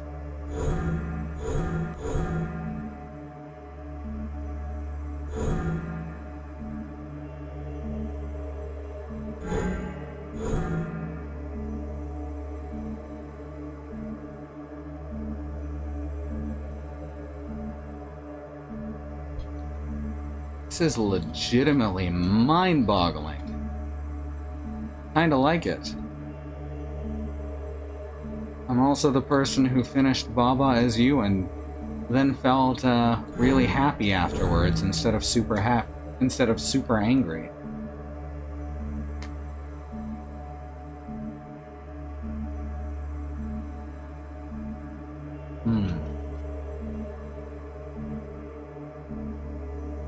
That is enough, Gaston.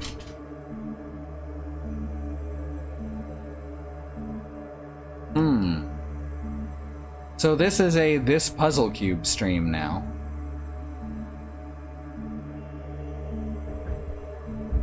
Just this one.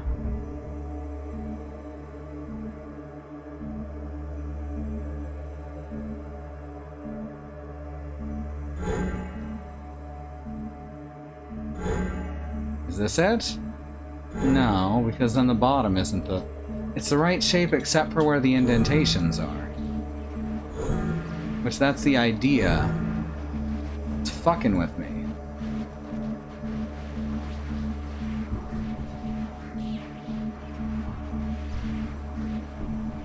Hey there, Xenon. Your name's a different color.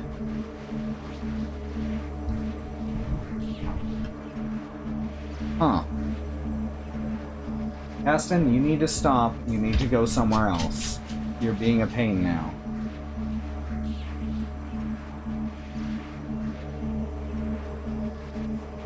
Changed it a little. I mean, you changed it a lot, but it still says your name, so I still know who you are.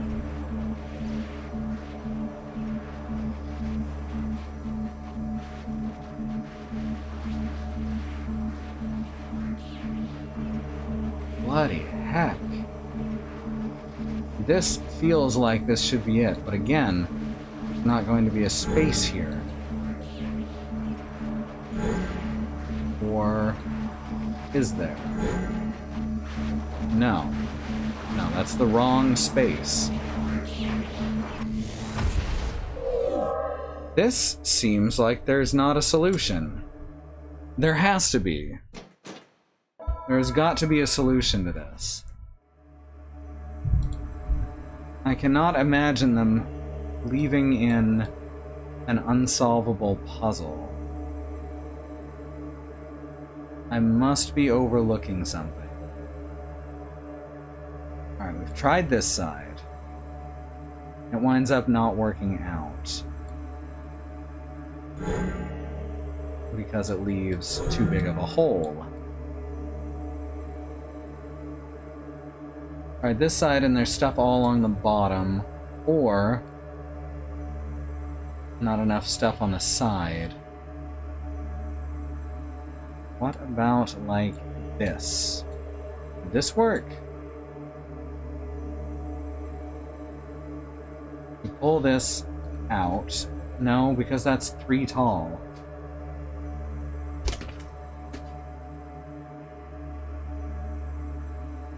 That in the back is 3 blocks tall, so that won't work.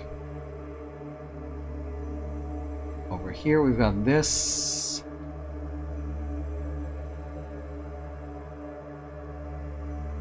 This is 2 blocks tall.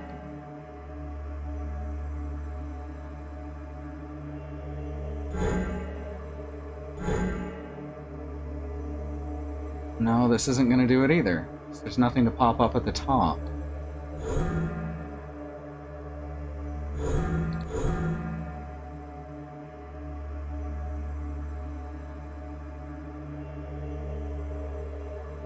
Gotta go over each damn side.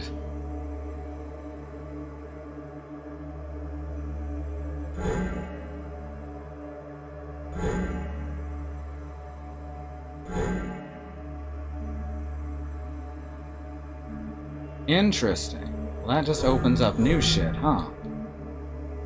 So if I pull a piece out of the way, sometimes you can pull another piece into its previous position.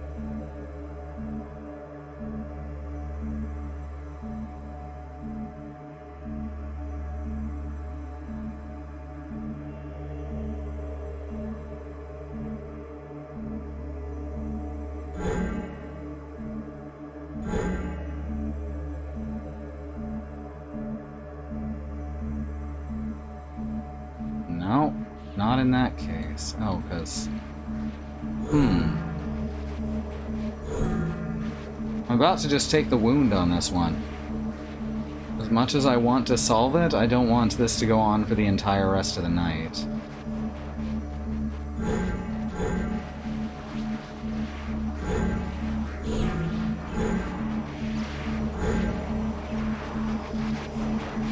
Yeah, just gonna have to.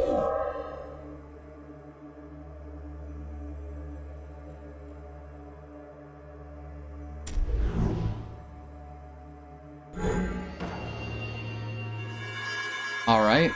It was the side that I kept ignoring, because of course it was.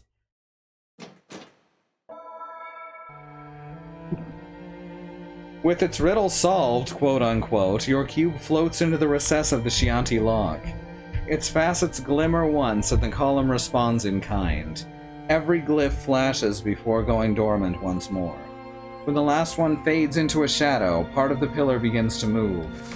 A drawer slides open, its face cunningly concealed that it was completely invisible before. Inside, you see only one item, an ancient and intricate ring. That's the Ring of Sacrifice. Oh, so it's gonna let me keep my souls if I die, but it'll break. Increases regeneration of Kai power, decreases regeneration of endurance. No, thank you.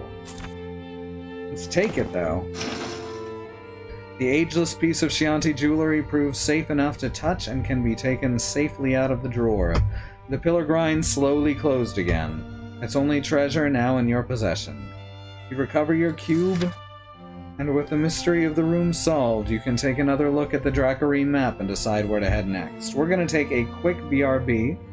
I'll be back in just a few minutes. There'll be an ad break. You can watch it or not, but please do come back afterwards. I'll see you soon. The theme is clown. Alright, let's go. Where to head next? Let's go to the shop, because our inventory is actually filling up really fast. But there's 2 more destinations to get to as well. Let's eat some food real quick, because we are actually on our last legs.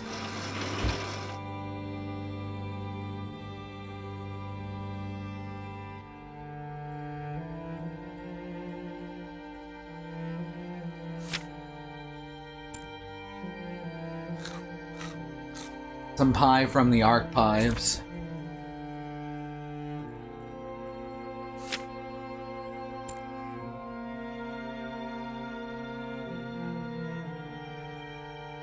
I can't use that item now.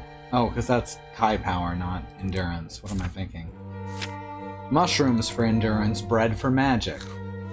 It's the old nursery rhyme that they sing to kids, right?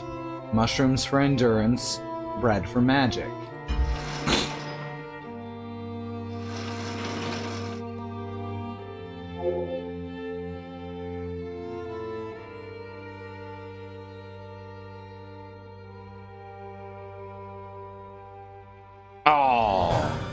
Alright, that's why we healed.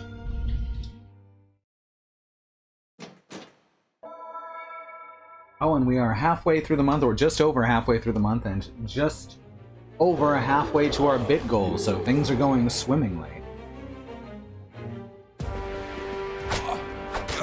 Ow. Not for Lone Wolf, though. He's getting knocked over by these little goblin dudes.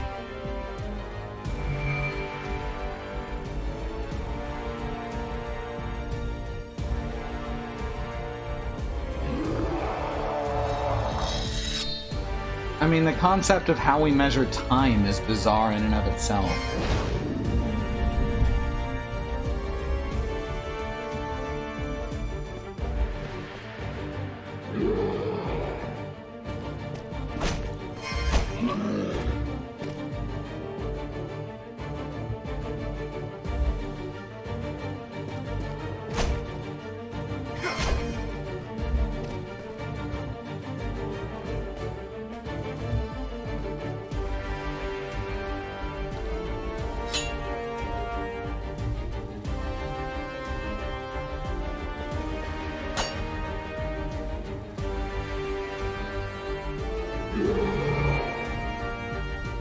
Oh, okay. You know what gets past parrying? Wolves.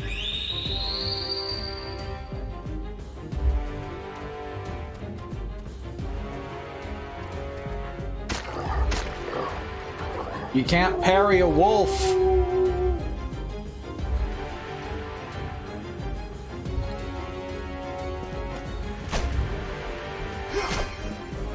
Oh, well, fucked it up. That's fine. Still have full magic.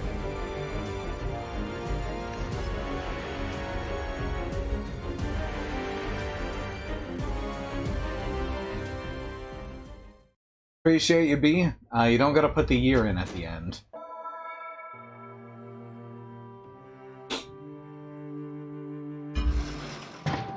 And thank you both for those wolf-based quotes. The Gyak are, like, okay, there's more complex lore to this in the books. They're not inherently evil or anything, however, this is a society in which these are conscripted soldiers who are just following orders.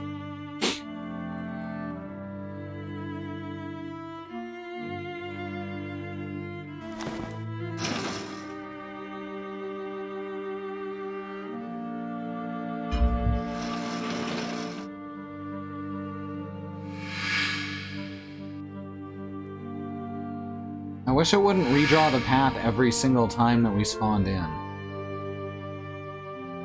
Alright, now we go down here so we can repair our stuff and sell shit.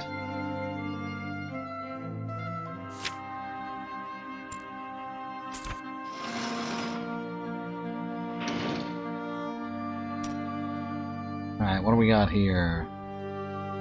Smitor! I forget which... Okay, we've got Smitor... plus 305 damage with plus 5 strength.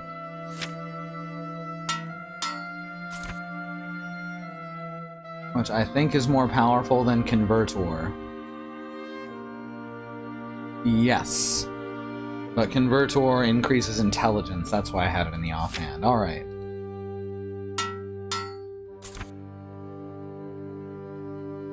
For once, we are not the baddies, per se. For once in a goddamn video game.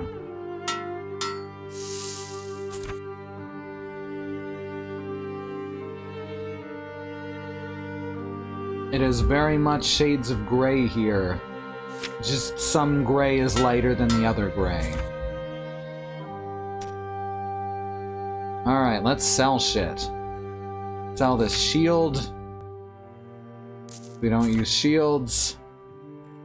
Sell this knife scabbard because we don't use knives. Sell Smitor. It's a second. This one does 362 damage? What the fuck? Is this like a more powerful Smitor?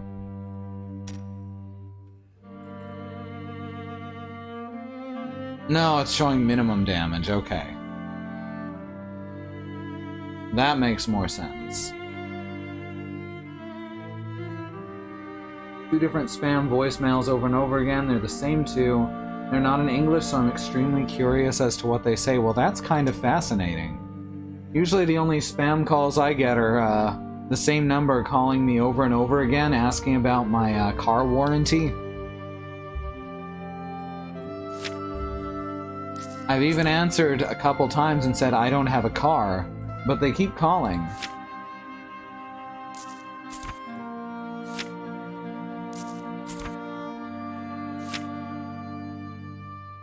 Alright, we'll keep that just because it's important to someone. Azure Amulet, that's fine. I'd actually wear the Azure Amulet. Sell these throwing knives because I don't use throwing knives.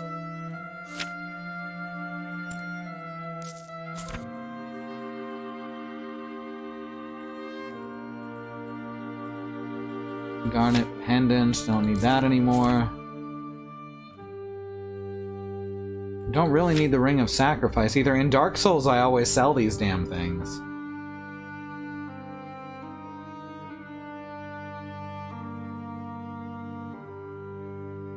They're pre-recorded. Yeah, those ones are always a little unnerving. Right.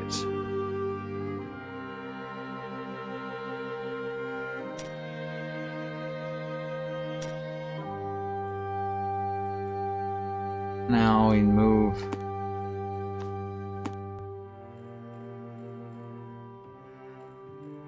tools down to, or crafting materials down here.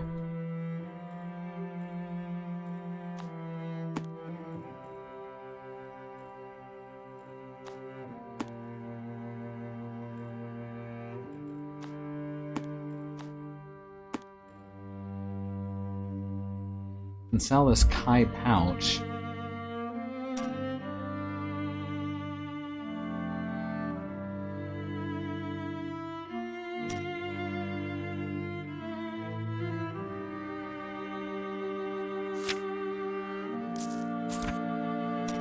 And I guess we can buy some good stuff. Some good things here at this good shop. You get a restore, which I think we already have the best crossbow that we can currently get. Retributor, holy shit. Oh, but that's a dexterity mace, which I'm not too concerned about at the moment.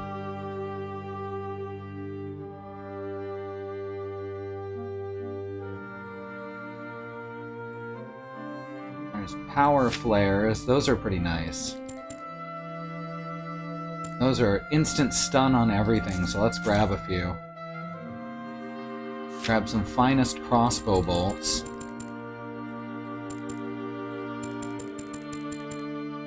You know, may as well actually equip ourselves properly. Got some tainted bolts. Some explosive bolts. Oh, I don't have enough to purchase that many explosive bolts. That's no fun. Alright, we're good to go.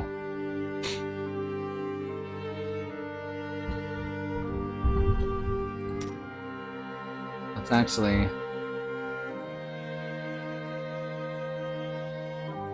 sell off something expensive so that I can rest. Oh, there's no rest option at this. Oh, never mind. It's the giant button right there.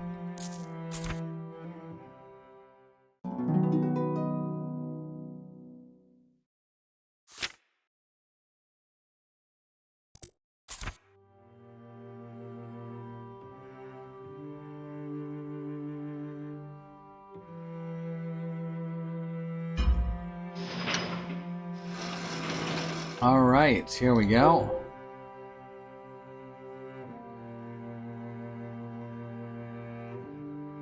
Let's find the treasures. As you make your way through the tunnels of the temple, heading to the furthest spot marked on the Dracarine map, a horrible feeling washes over you. Something terrible is about to happen. Up ahead, the shadows darken and all the familiar echoes of your travel fall suddenly silent.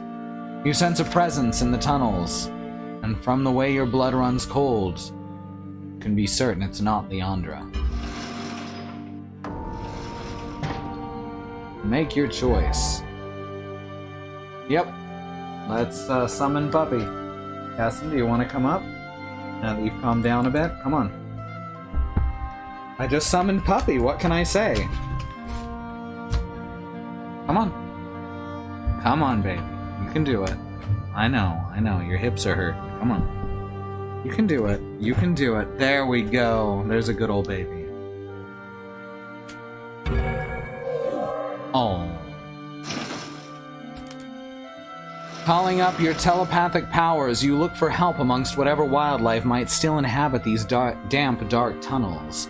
You dare not risk your lupine friend over something that might be a deadly trap or ambush. You need something else, something smaller. Smaller is exactly what you get when the only beast that answers ye call is a mole.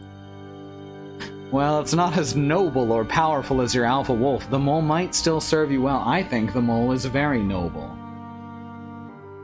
It's who? It's who, Mox? Who is it? You cannot see anything through the blind eyes of the mole, but its sense of hearing is extremely keen. After a few moments, the humble creature more than proves its worth, helping you discover the presence of a powerful enemy. Just ahead, around a corner in the passage, something lurks in ambush. From the rasping sound of its skeletal limbs, you know precisely what it is. A Vordak. Come on, just turn the damn page. After thanking and dismissing the mole, you move swiftly around the corner with your ranged weapon in hand and attack. We gave it a raise, too. Knowing where and what it is, your swift strike lands true. The sorcerer reels from your unexpected blow, staggering back before it addresses you in a cavernous, menacing voice. Stutzor, Orkadak, Zakgog, Kika, Yak, Puny human, the relic is mine already. Though the Vordak is wounded and its ambush is spoiled, the fiend is far from defeated. Whatever it has found in here, it will not surrender without a fight. You leap forward, shouting your battle cry, "For Sommerland and the Kai!"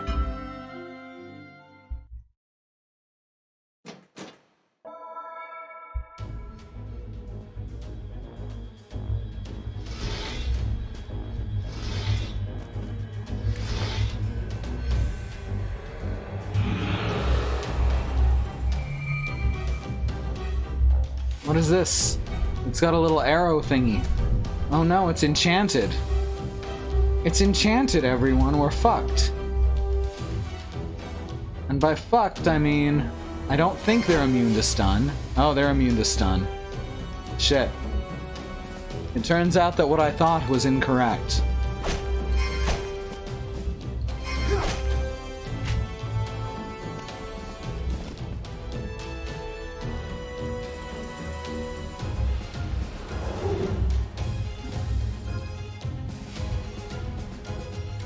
Well, any dang way.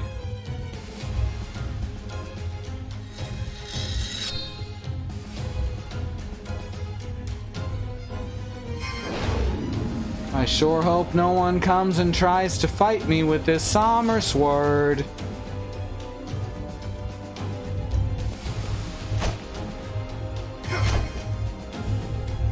This is going well.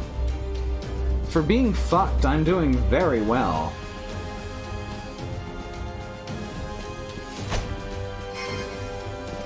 Ooh, I think this is the first time... What?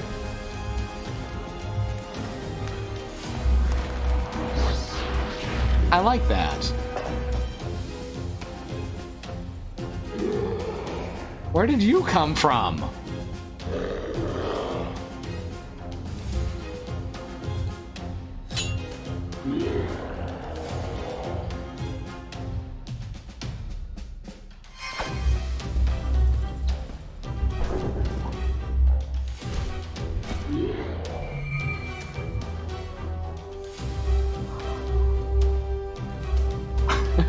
That's the second time tonight that's happened, too.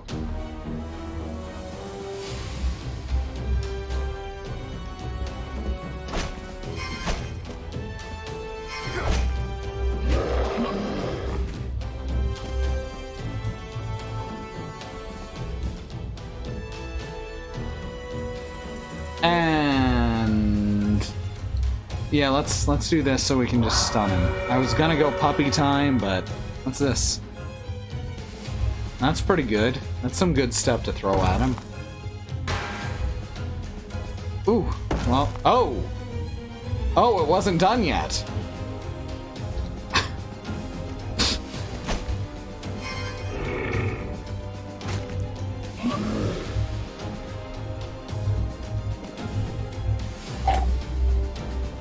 Oh yeah, we killed the big skeletal white thing with our cool magic sword, but you two boys, you've got gumption!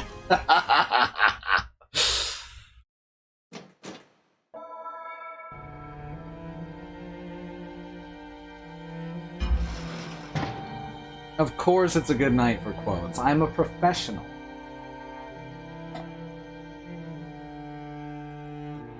So this one increases the regeneration of vitality, but decreases the regeneration of endurance. These all suck. All three of these suck.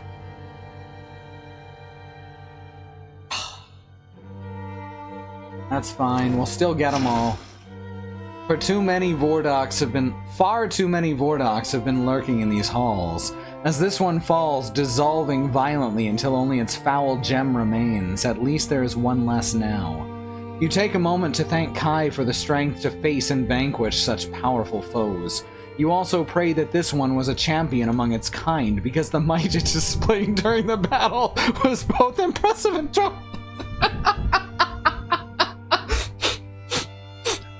What?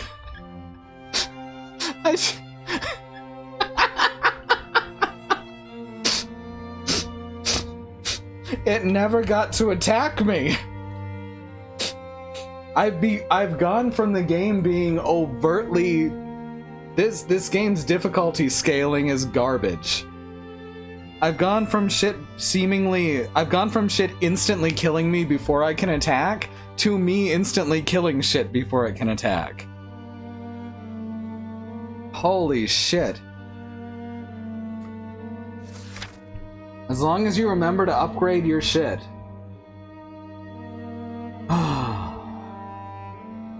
You're not sure you could defeat a Vordak any stronger than the one you just put down. Ignoring the Vordak's malevolent jewel, you recover the only thing it left behind, an ornate Shanti ring that had been adorning its cavernous hand. Though the battle was a hard one, it did spare you the effort of searching for the ring. Tucking it away, you turn back and leave the way you came. Just keep upgrading shit, and you can breeze through the later chapters, I guess. Maybe there's gonna be an abrupt difficulty spike in the last book.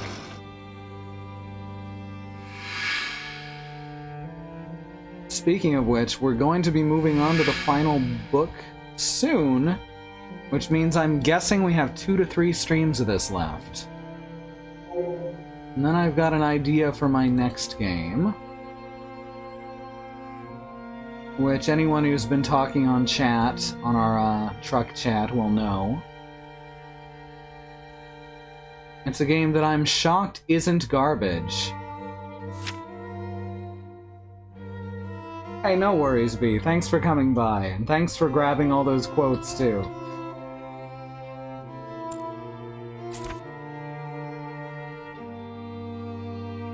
Whoever placed these marks on the Dracarine map must have known that the archives were filled with ancient relics, but had no time to conduct a thorough search. While you had the same issue when you were here before, you can benefit from the map's notations now that it's in your possession. Its marker had an idea where something valuable was kept here, because the symbols drawn beside the room offer you a clue. Following them past several ruined shelves and broken tablets, you discover a strange prism of stone set inside a niche in the archive wall. You can see no gaps or crevasses in the stone, no obvious way to pull it open or pry it loose. You do, however, find a Chianti keyhole very similar to ones you've seen before. The buzzing of your cube confirms your suspicion. Don't you just hate it when your cube buzzes? This cylinder of smoothly carven stone can be opened. Your wits will be tested once more, but a powerful reward may be within your grasp. I have a mighty need! Look, it's a dog.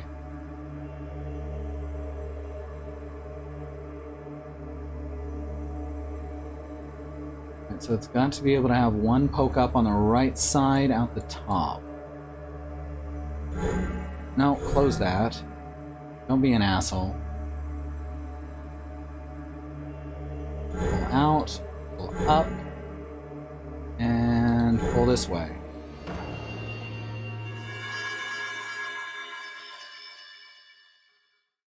Sometimes I'm good at these.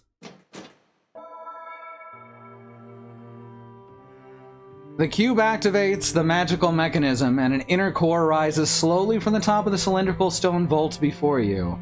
Dust billows around the opening column. Whatever rests within this container has not been disturbed since the temple fell. Almost immediately after the vault opens, you sense a great power that must have previously been blocked by the thick stone of its reliquary. This power is emanating from an intricate pendant of Chianti making, a magical crystalline talisman that is now yours for the taking. And a pendant of immolation increases the regeneration of endurance. Oh, I wear all three together and okay. Okay, they're all good when they're worn together. When you left this place, you did not... Achievement unlocked, Treasure Hunter. When you left this place, you did not think you would have either time nor reason to return. With the Chianti amulet in your possession now, it seems coming back was worth the effort. Whatever this item might be capable of, better you have it than for it to fall into the hands of Gunsar and his forces. Now you can finally leave this place. Alright, sure, let's do it. Let's wear all the dangerous radioactive artifacts and give ourselves superpowers. Does that sound like a good idea to everyone? If there are no objectives, let's get Spider-Man.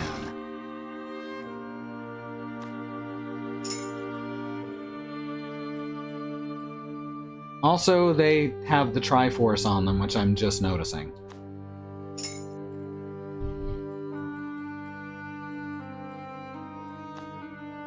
There we go. Good stuff. Strange Rope Hero. More Hulk, maybe. One of those.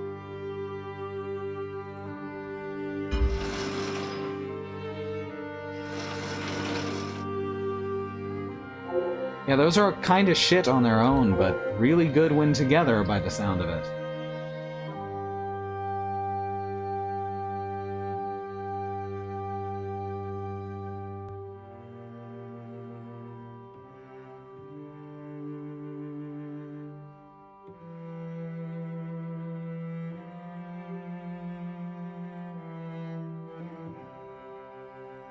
Not a single fight.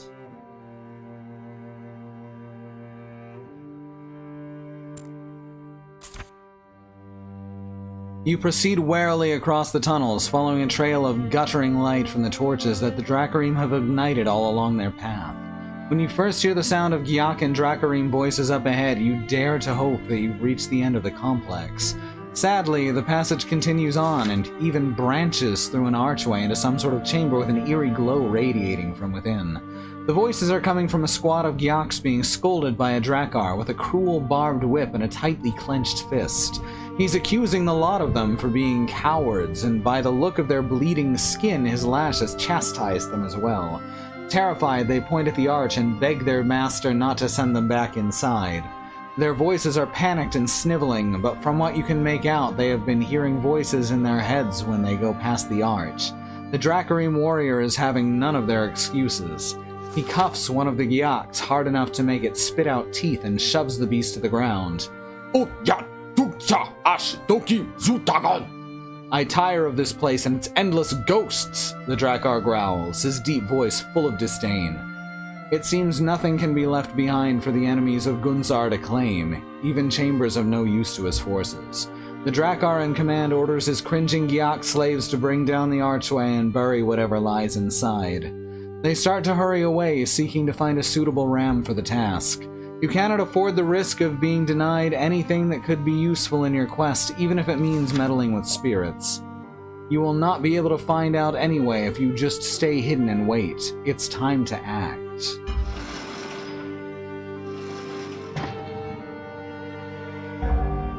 Rush the enemy before the hall is sealed forever, or mislead the Gyaks into believing that the spirit is... This sounds like a good idea. Let's be a spooky ghost. Honestly, I want to gain HP, though. Let's just rush in.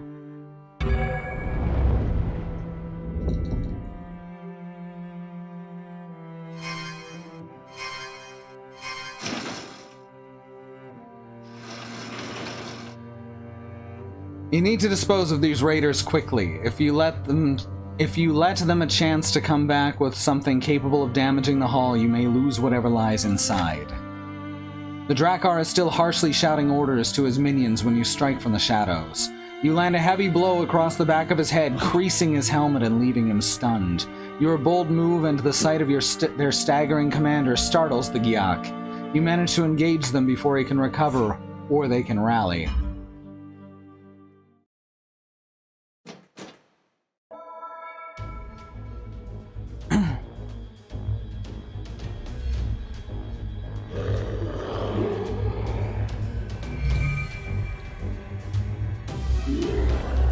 Oh, right. Need stamina for that. Do the attack thing, you do need stamina.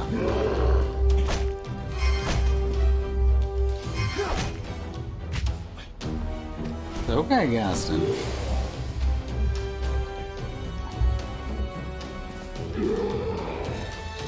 I know, you're having a hard time of it.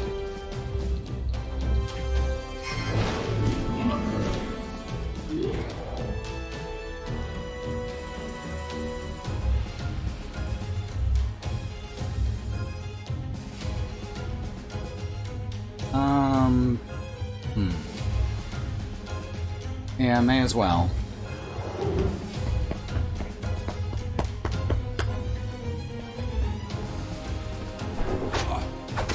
Okay. I must have hit the wrong direction, maybe?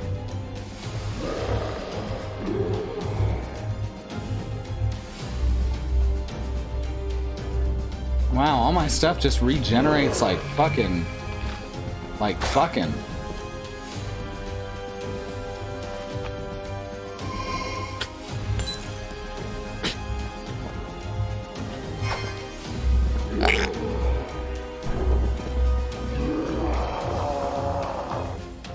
Bloody hell. Yeah, I've messed this up real bad. That's fine. We got this.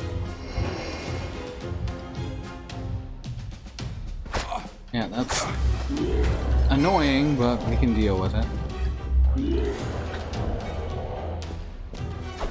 Oh, come on! Talk about RNG fuckery.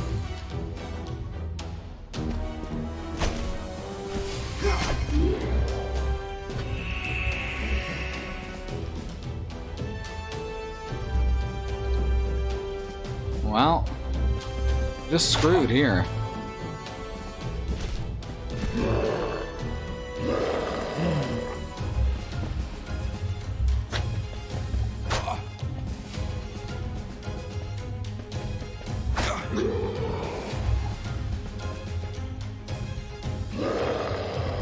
Yeah, we're just fucked on this one.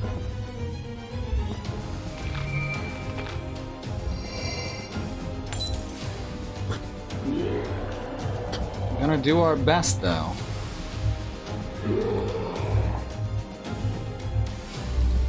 Let's call Puppy.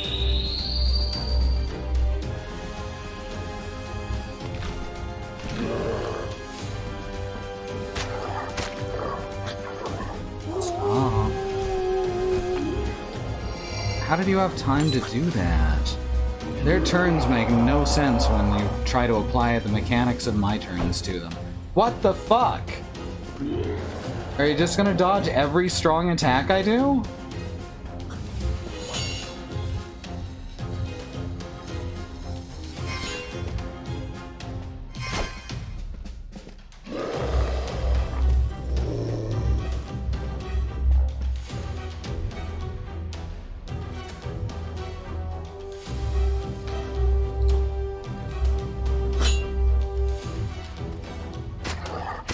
Oh, that's not what I meant to happen.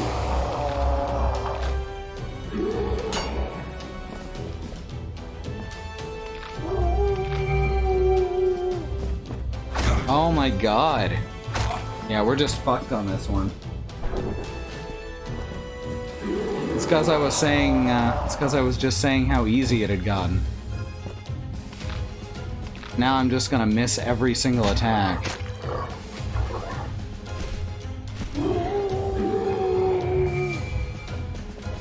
Should have taken down the big guy first, that's the main thing.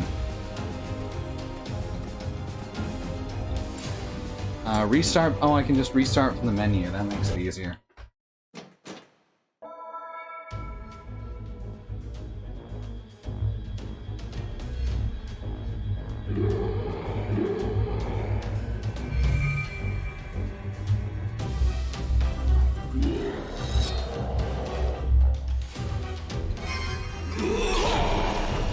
Try it this way.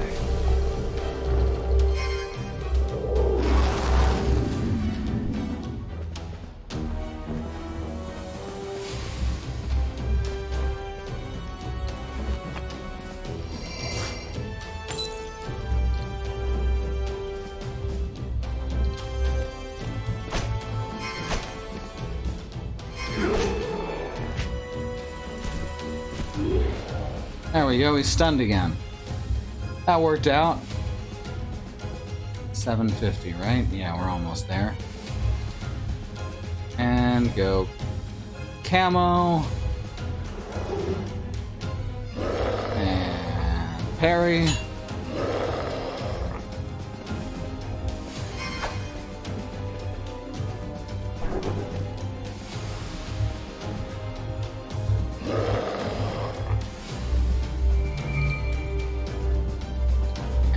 Finish him off.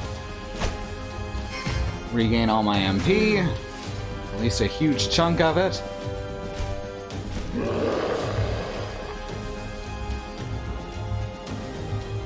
Oh, puppy. This is going much better.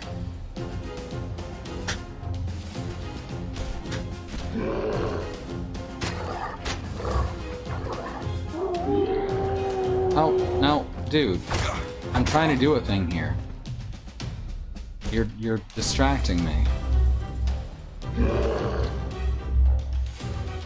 Oh, come on. I was gonna take him out.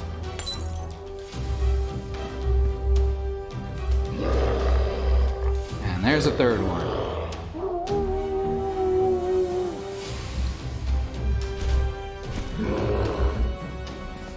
All right. Plenty of time.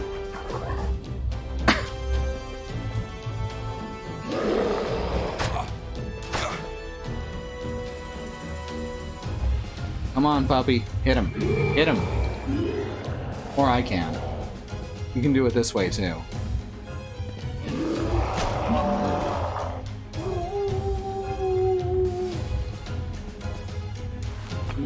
Yeah, you would drink your potion, jerk.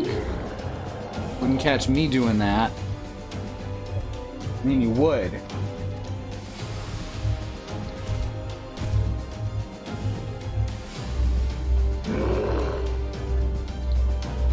Stun you. Oh, this works. This is large. Oh!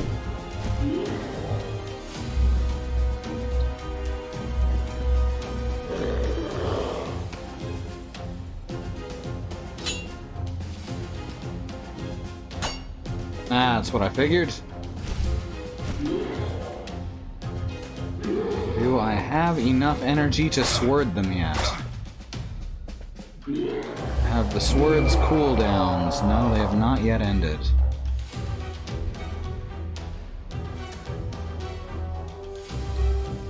HP, 1500 HP. Let's topple this guy.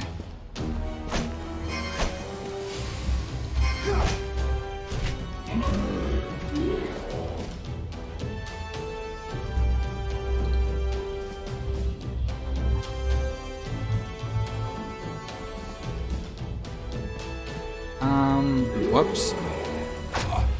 That's fine, that's fine.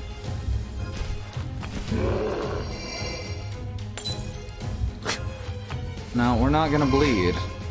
That's not a thing that we do.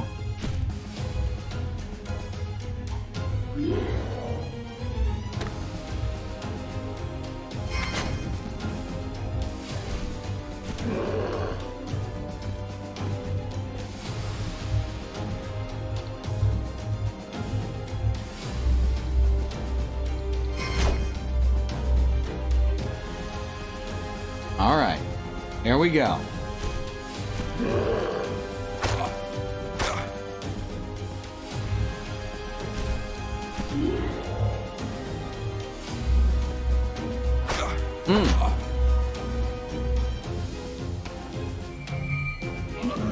Well, let's just say he is no more.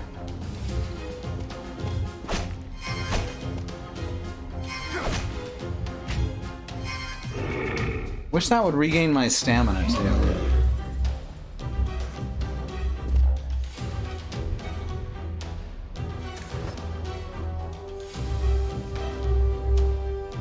He has ceased to be. That is an ex-Gyak. Expired, gone to meet his maker. Explosive bolts, pine, floral more tainted bolts. Good stuff, good stuff. The chamber beyond the archway is not very large or imposing, but one detail catches your attention. A faint glow is coming from within, emanating around a small, simple altar of milky white crystal. Resting atop it, you find an urn of pure bronze, its surface covered in Chianti engravings. You begin to hear a low hum, but the sound is not in your ears. Just as the Gyaks claimed, the humming is in your mind. Your thoughts are being contacted by something ethereal and close by. The humming resolves itself into words, speech that echoes through your head like a deafening whisper. As the voice speaks, you see the engravings on the urn flicker and pulse. You do not belong here. You belong here no more than those foul creatures before. Though you sense no malice, the voice is very powerful. So long? I've been here so long in my slumber. The lid of the urn glows brightly for a moment before the engravings around it flash and the light fades again. In my captivity, but now I wake. Now I feel that a great tumult has shaken these tainted holes. Could it be that the voice belongs to a Chianti? If so, why was it imprisoned in the urn? Who knows how many secrets this spirit still holds? The strange voice is already inside your mind, cutting straight through your will to speak. You cannot help but feel this contact could be very dangerous, but you need to know whatever this ghost may be able to tell you. Whether you can trust it is another matter entirely. We can take it, then draw 2 new cards from our deck.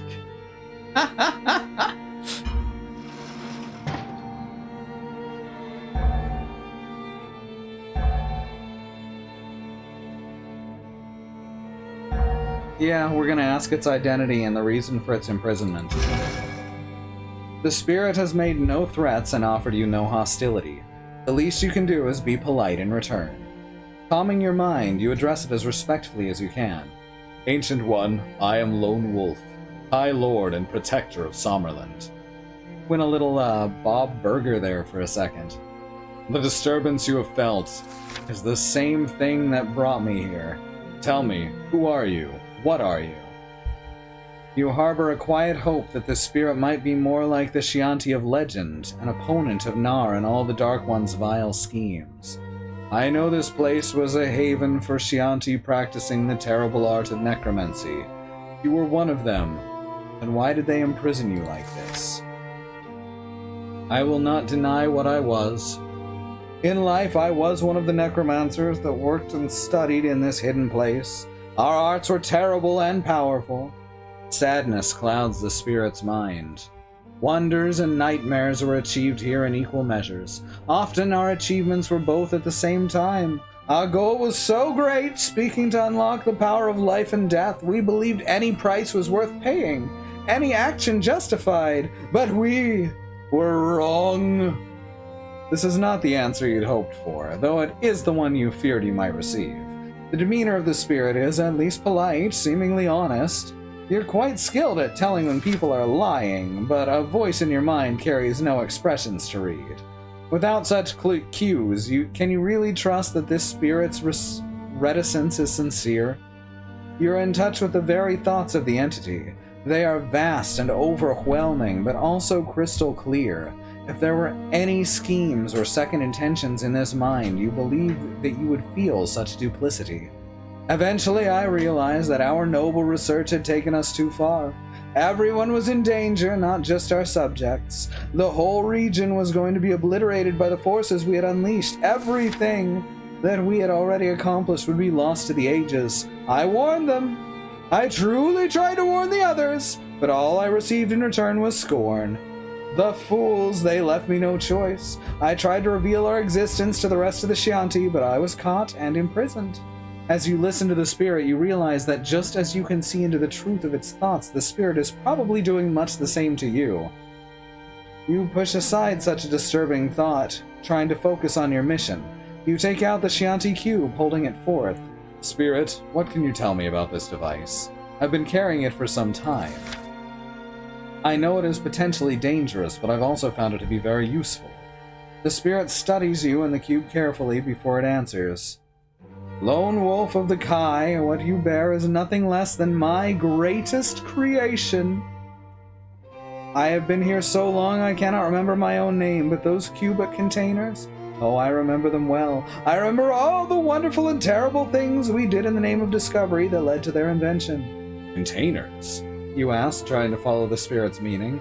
That cube, as you call it, we called it a Hubblefuff, is a storage matrix imbued with our magic. It holds crystals imbued with the special magical energies we discovered down here. You've surely seen them by now. The spirit is quite correct. You have definitely seen these crystals and the terrible things they can do. On the other hand, you have to agree with the spirit about their potential. You could not have come this far without them. No, a Hubblefuff. I sense that you're cunning and resourceful, rare qualities for one not born of the Chianti. Perhaps you have even realized that the crystals remain inert until they come into contact with a living being, continues his spirit. Oh yeah, totally realize. Yeah, not even a problem. I totally figured that one out all on my own. Yep, didn't just learn it now or nothing. Therein lies the core of our experiments. These interactions can often prove fatal, but living contact was absolutely essential to awaken and command their power. The spirit's voice feels cold and distant as it reveals its most terrible secret. To that end, many were sacrificed. It was unavoidable. Light emanates from the urn, flickering over your cube and revealing that many of their engravings are exactly the same. The cubes are containers for more than just crystals. In order for them to function, they require a full quantity of life to activate. Each cube houses such an activating power. They contain within their matrix the entire spiritual essence of a living being. You almost drop your cube in horror. There's a person trapped in this thing! Aperture science. Da da da da da da da da. The spirit's voice whispers calmly in your mind. Do not fear, Lone Wolf of the Kai. The soul energy of a living creature resides in your cube, but it has no awareness or personality. Preserving those traits would have made the cube unstable, something else we discovered to our peril. Oh, that totally makes it fucking better.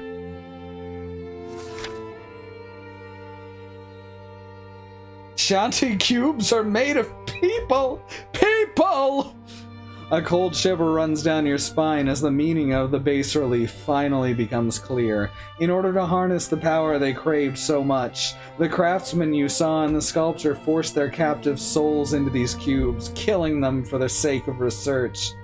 You do not even attempt to hide such thoughts from the spirit. The Chianti, for its part, never breaks from its calm composure as it tells you of its misdeeds and the sins of its brethren. Did these Chianti have any sort of moral code, any conscience to abide by? These necromancers must have been aberrant, deviants within Chianti society. Deeply troubled, you take a step closer to the urn, examining it and all the similarities it has with your cube. But you are aware, if you're trapped in the same way, how is that possible? I was imprisoned here just before the Dark Temple fell and sank into the earth. My brothers purposefully left me conscious. They did not strip away my sense of self so that I would linger forever. A punishment for my betrayal! The light of the urn shimmers over your cube again. But you hold the key to my release. I will forever remain a spirit, bound to this place, but I can be of service. You need not tell me that you disapprove of the things we did. I feel it in your every thought. While I do not share your horror, we share a common purpose. I have no desire to see our secrets leave these halls. Our time has passed, and the defilers of this sanctuary must be opposed. Glowing brightly, the lid of the urn starts to shine as the spirit inside yearns to be free. If you break my bindings, I will help you drive away these intruders. Will you help me, lone wolf of the Kai? I mean, it'd be boring not to, right?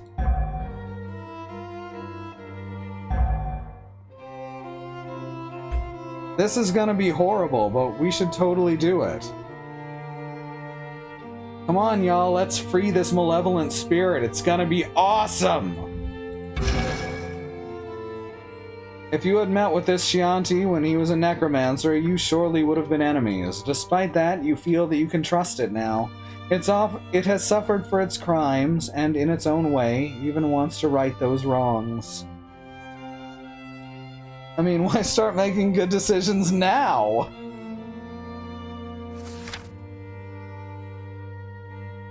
We're freeing him. In its eyes, Gunzar's raiders are not worthy of the ancient necromantic secrets its cabal discovered. That may be arrogance, but its pride is a promise you can count on. Hoping that your choice pays off, you decide to free the spirit from its captivity. I will release you, old one, but I do not know how. The spirit reply is quietly grateful. As I told you, the key to my freedom is in your grasp. I sense this cube has already been used to open locks in this place, yes? Search the pedestal. If you have encountered any barriers in this place before, you will easily recognize the lock to my magical cell.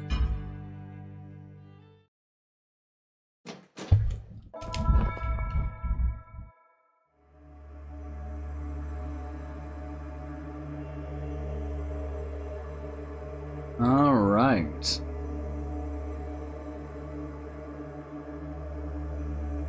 Let's do this. Okay, let's take a look at this. We need to be able to pull something out from the bottom.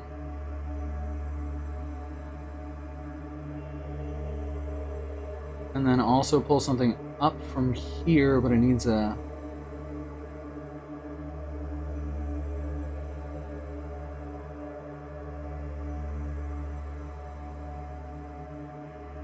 Check that out. No, that's not correct either, unless... No, that's not enough. That's almost correct, though.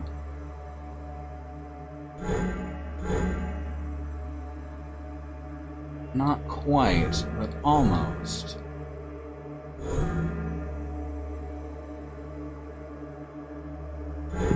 So that...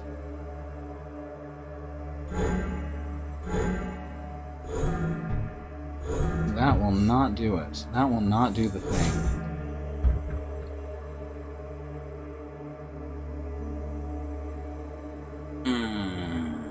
Hmm?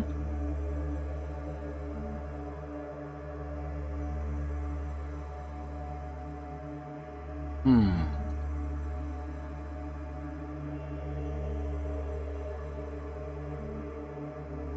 Perhaps, perhaps, perhaps.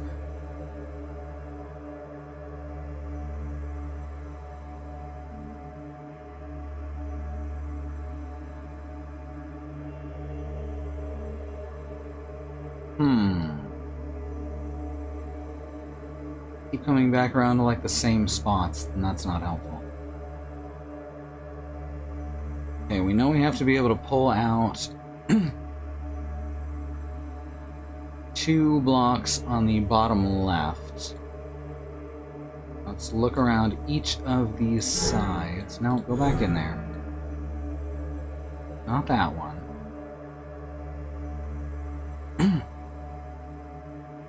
There's a possibility.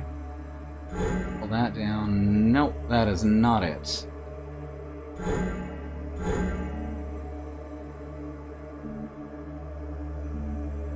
Oh, that's so close, though. Look at that. Oh, no, that's not it either. That did it. Excellent! Hooray!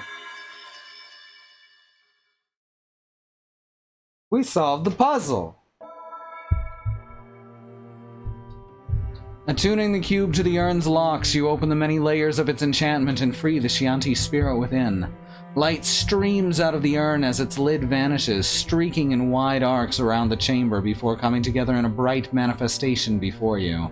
The figure only remains visible a moment before fading out. And then he died again. I thank you, Lone Wolf of the Kai. The elated spirit's voice echoes in your mind. Now come. I sense a great power nearby. We must make haste before it grows so great that even together we cannot defeat it. As you move, the spirit warns you, I am greatly weakened from the effort of breaking free. We can communicate because you are willing to allow it, but I will not be able to affect our foes. My knowledge, however, will be a powerful weapon for you to wield. I understand. You think back to the Chianti spirit. Any aid you can give me, I will appreciate. Just give me no reason to regret my trust in you.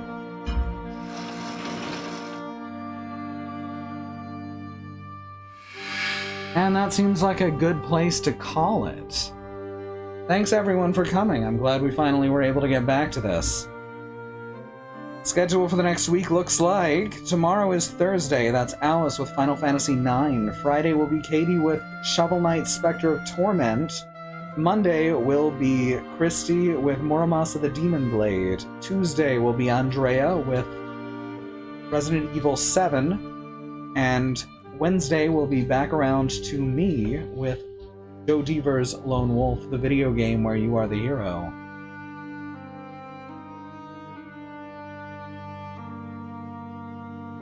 So, thanks so much for coming. Thanks for your support in whatever way that you choose to give it. And I think that you should also give some support to our wonderful stream team listed below here on the page at truck.community. There are 5 people listed in that little box marked stream team, and they are all great streamers who you should go to their pages and mash that follow button. Just mush it in there. That'll let you know when they're going live. Alright, my name is Sue. I hate video games. Give my regards to the next frog you meet.